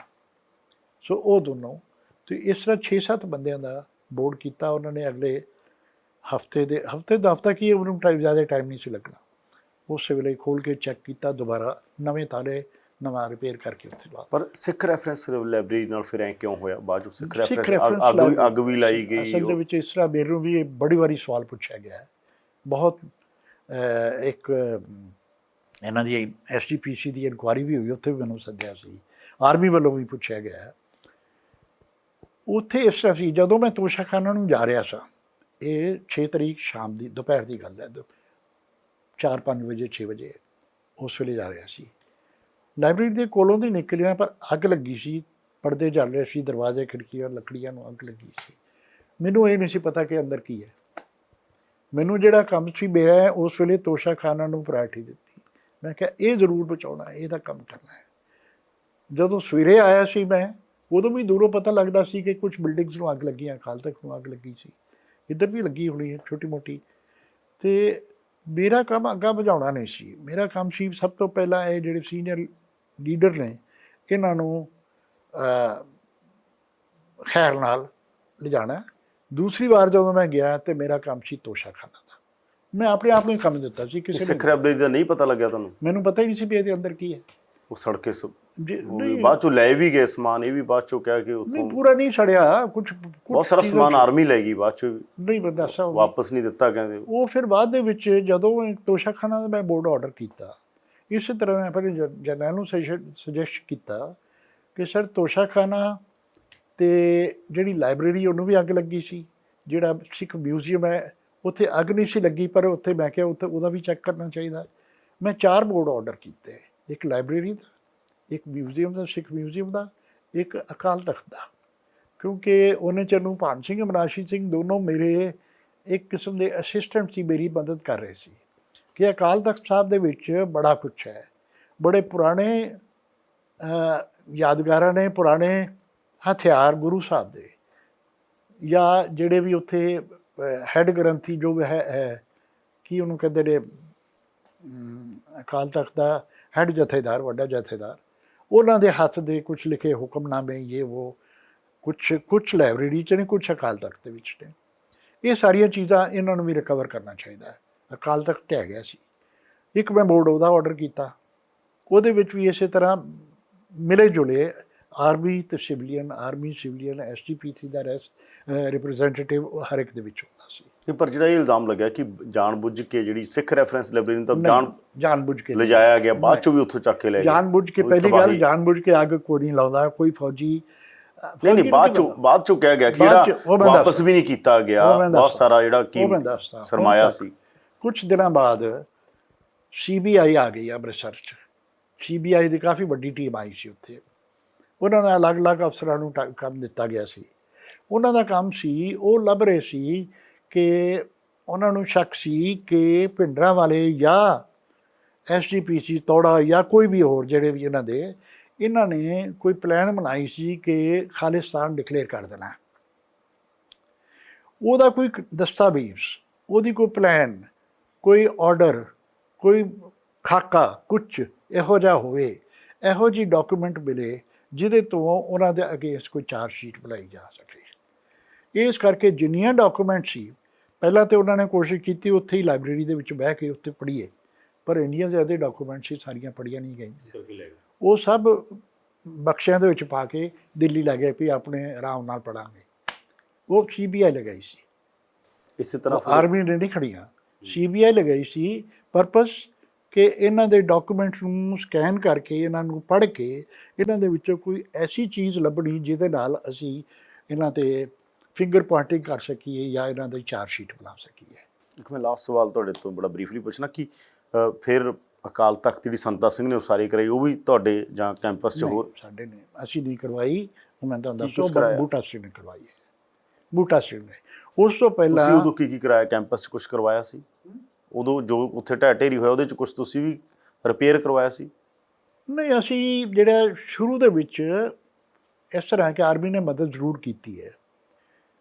ਇੱਕ ਬੋਰਡ ਬਣਾਇਆ ਗਿਆ ਸੀ, chief engineer Jalandhar zone brigadier ਹੁੰਦਾ, ਬ੍ਰਿਗੇਡੀਅਰ ਕੇਸ਼ਵ ਚੰਦਰ ਕੀ ਨਾਮ ਸੀ, ਕ੍ਰਿਸ਼ਨ ਚੰਦਰ ਕੁਛ ਨਾਮ ਸੀ, ਮੈਂ ਆਪਣੀ ਕਿਤਾਬ 'ਚ ਲਿਖਿਆ ਉਹਦਾ ਨਾਮ ਹੀ।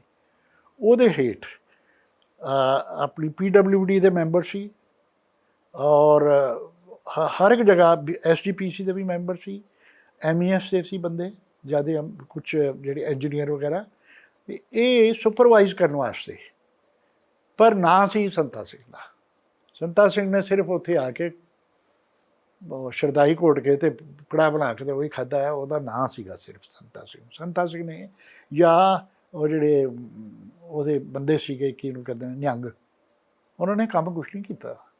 ਉਹਨਾਂ ਦੀ ਫੋਟੋਆਂ ਹੈਗੀਆਂ ਉਦੋਂ ਜਦੋਂ ਜਿਹੜੀ ਚੀਜ਼ ਨਹੀਂ ਢਾਈ ਹੋਈ ਸੀ ਉਹਨੂੰ ਢਾਹ ਕੇ ਬਣਾ ਰਹੇ ਨੇ? ਉਹਨਾਂ ਨੇ ਨਹੀਂ ਢਾਈ। ਜਿਹੜੀ ਢੱਠੀਆਂ ਚੀਜ਼ਾਂ ਸੀ ਉਹ ਮਲਬਾ ਮੁਲਬਾ ਕੱਢ ਕੇ ਜਿਹੜੀਆਂ। ਕਿਹਨੇ ਬਣਾਇਆ ਫਿਰ ਉਹ ਪਹਿਲਾਂ ਜਿਹੜਾ ਅਕਾਲ ਤਖਤ ਤੋਂ ਆਰਮੀ ਨਹੀਂ ਬਣਾਇਆ ਫਿਰ?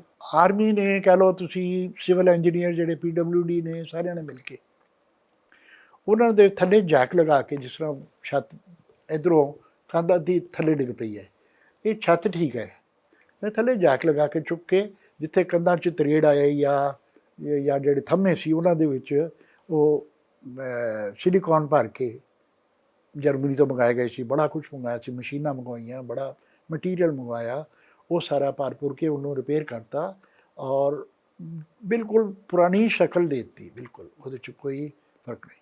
ਪਰ ਜਿਹੜੇ ਬਾਅਦ ਦੇ ਵਿੱਚ ਟਕਸਾਲ ਵਾਲੇ ਸੀ ਉਹਨਾਂ ਨੂੰ ਇਹ ਪਸੰਦ ਨਹੀਂ ਆਇਆ, ਕਹਿੰਦੇ ਇਹਦੇ 'ਤੇ ਸੰਤਾ ਸਿੰਘ ਦੇ ਹੱਥ ਲੱਗੇ ਨੇ, ਫੌਜ ਦੇ ਹੱਥ ਲੱਗੇ ਨੇ, ਇਹ ਮਰਿਆਦਾ ਦੇ ਖਿਲਾਫ ਹੈ, ਇਹ ਹੈ, ਉਹਨਾਂ ਨੇ ਢਾਹ ਦਿੱਤਾ। ਧੰਨਵਾਦ ਸਰ ਤੁਹਾਡਾ ਬਹੁਤ ਬਹੁਤ ਸਾਡੇ ਨਾਲ ਗੱਲਬਾਤ। ਮਿਹਰਬਾਨੀ।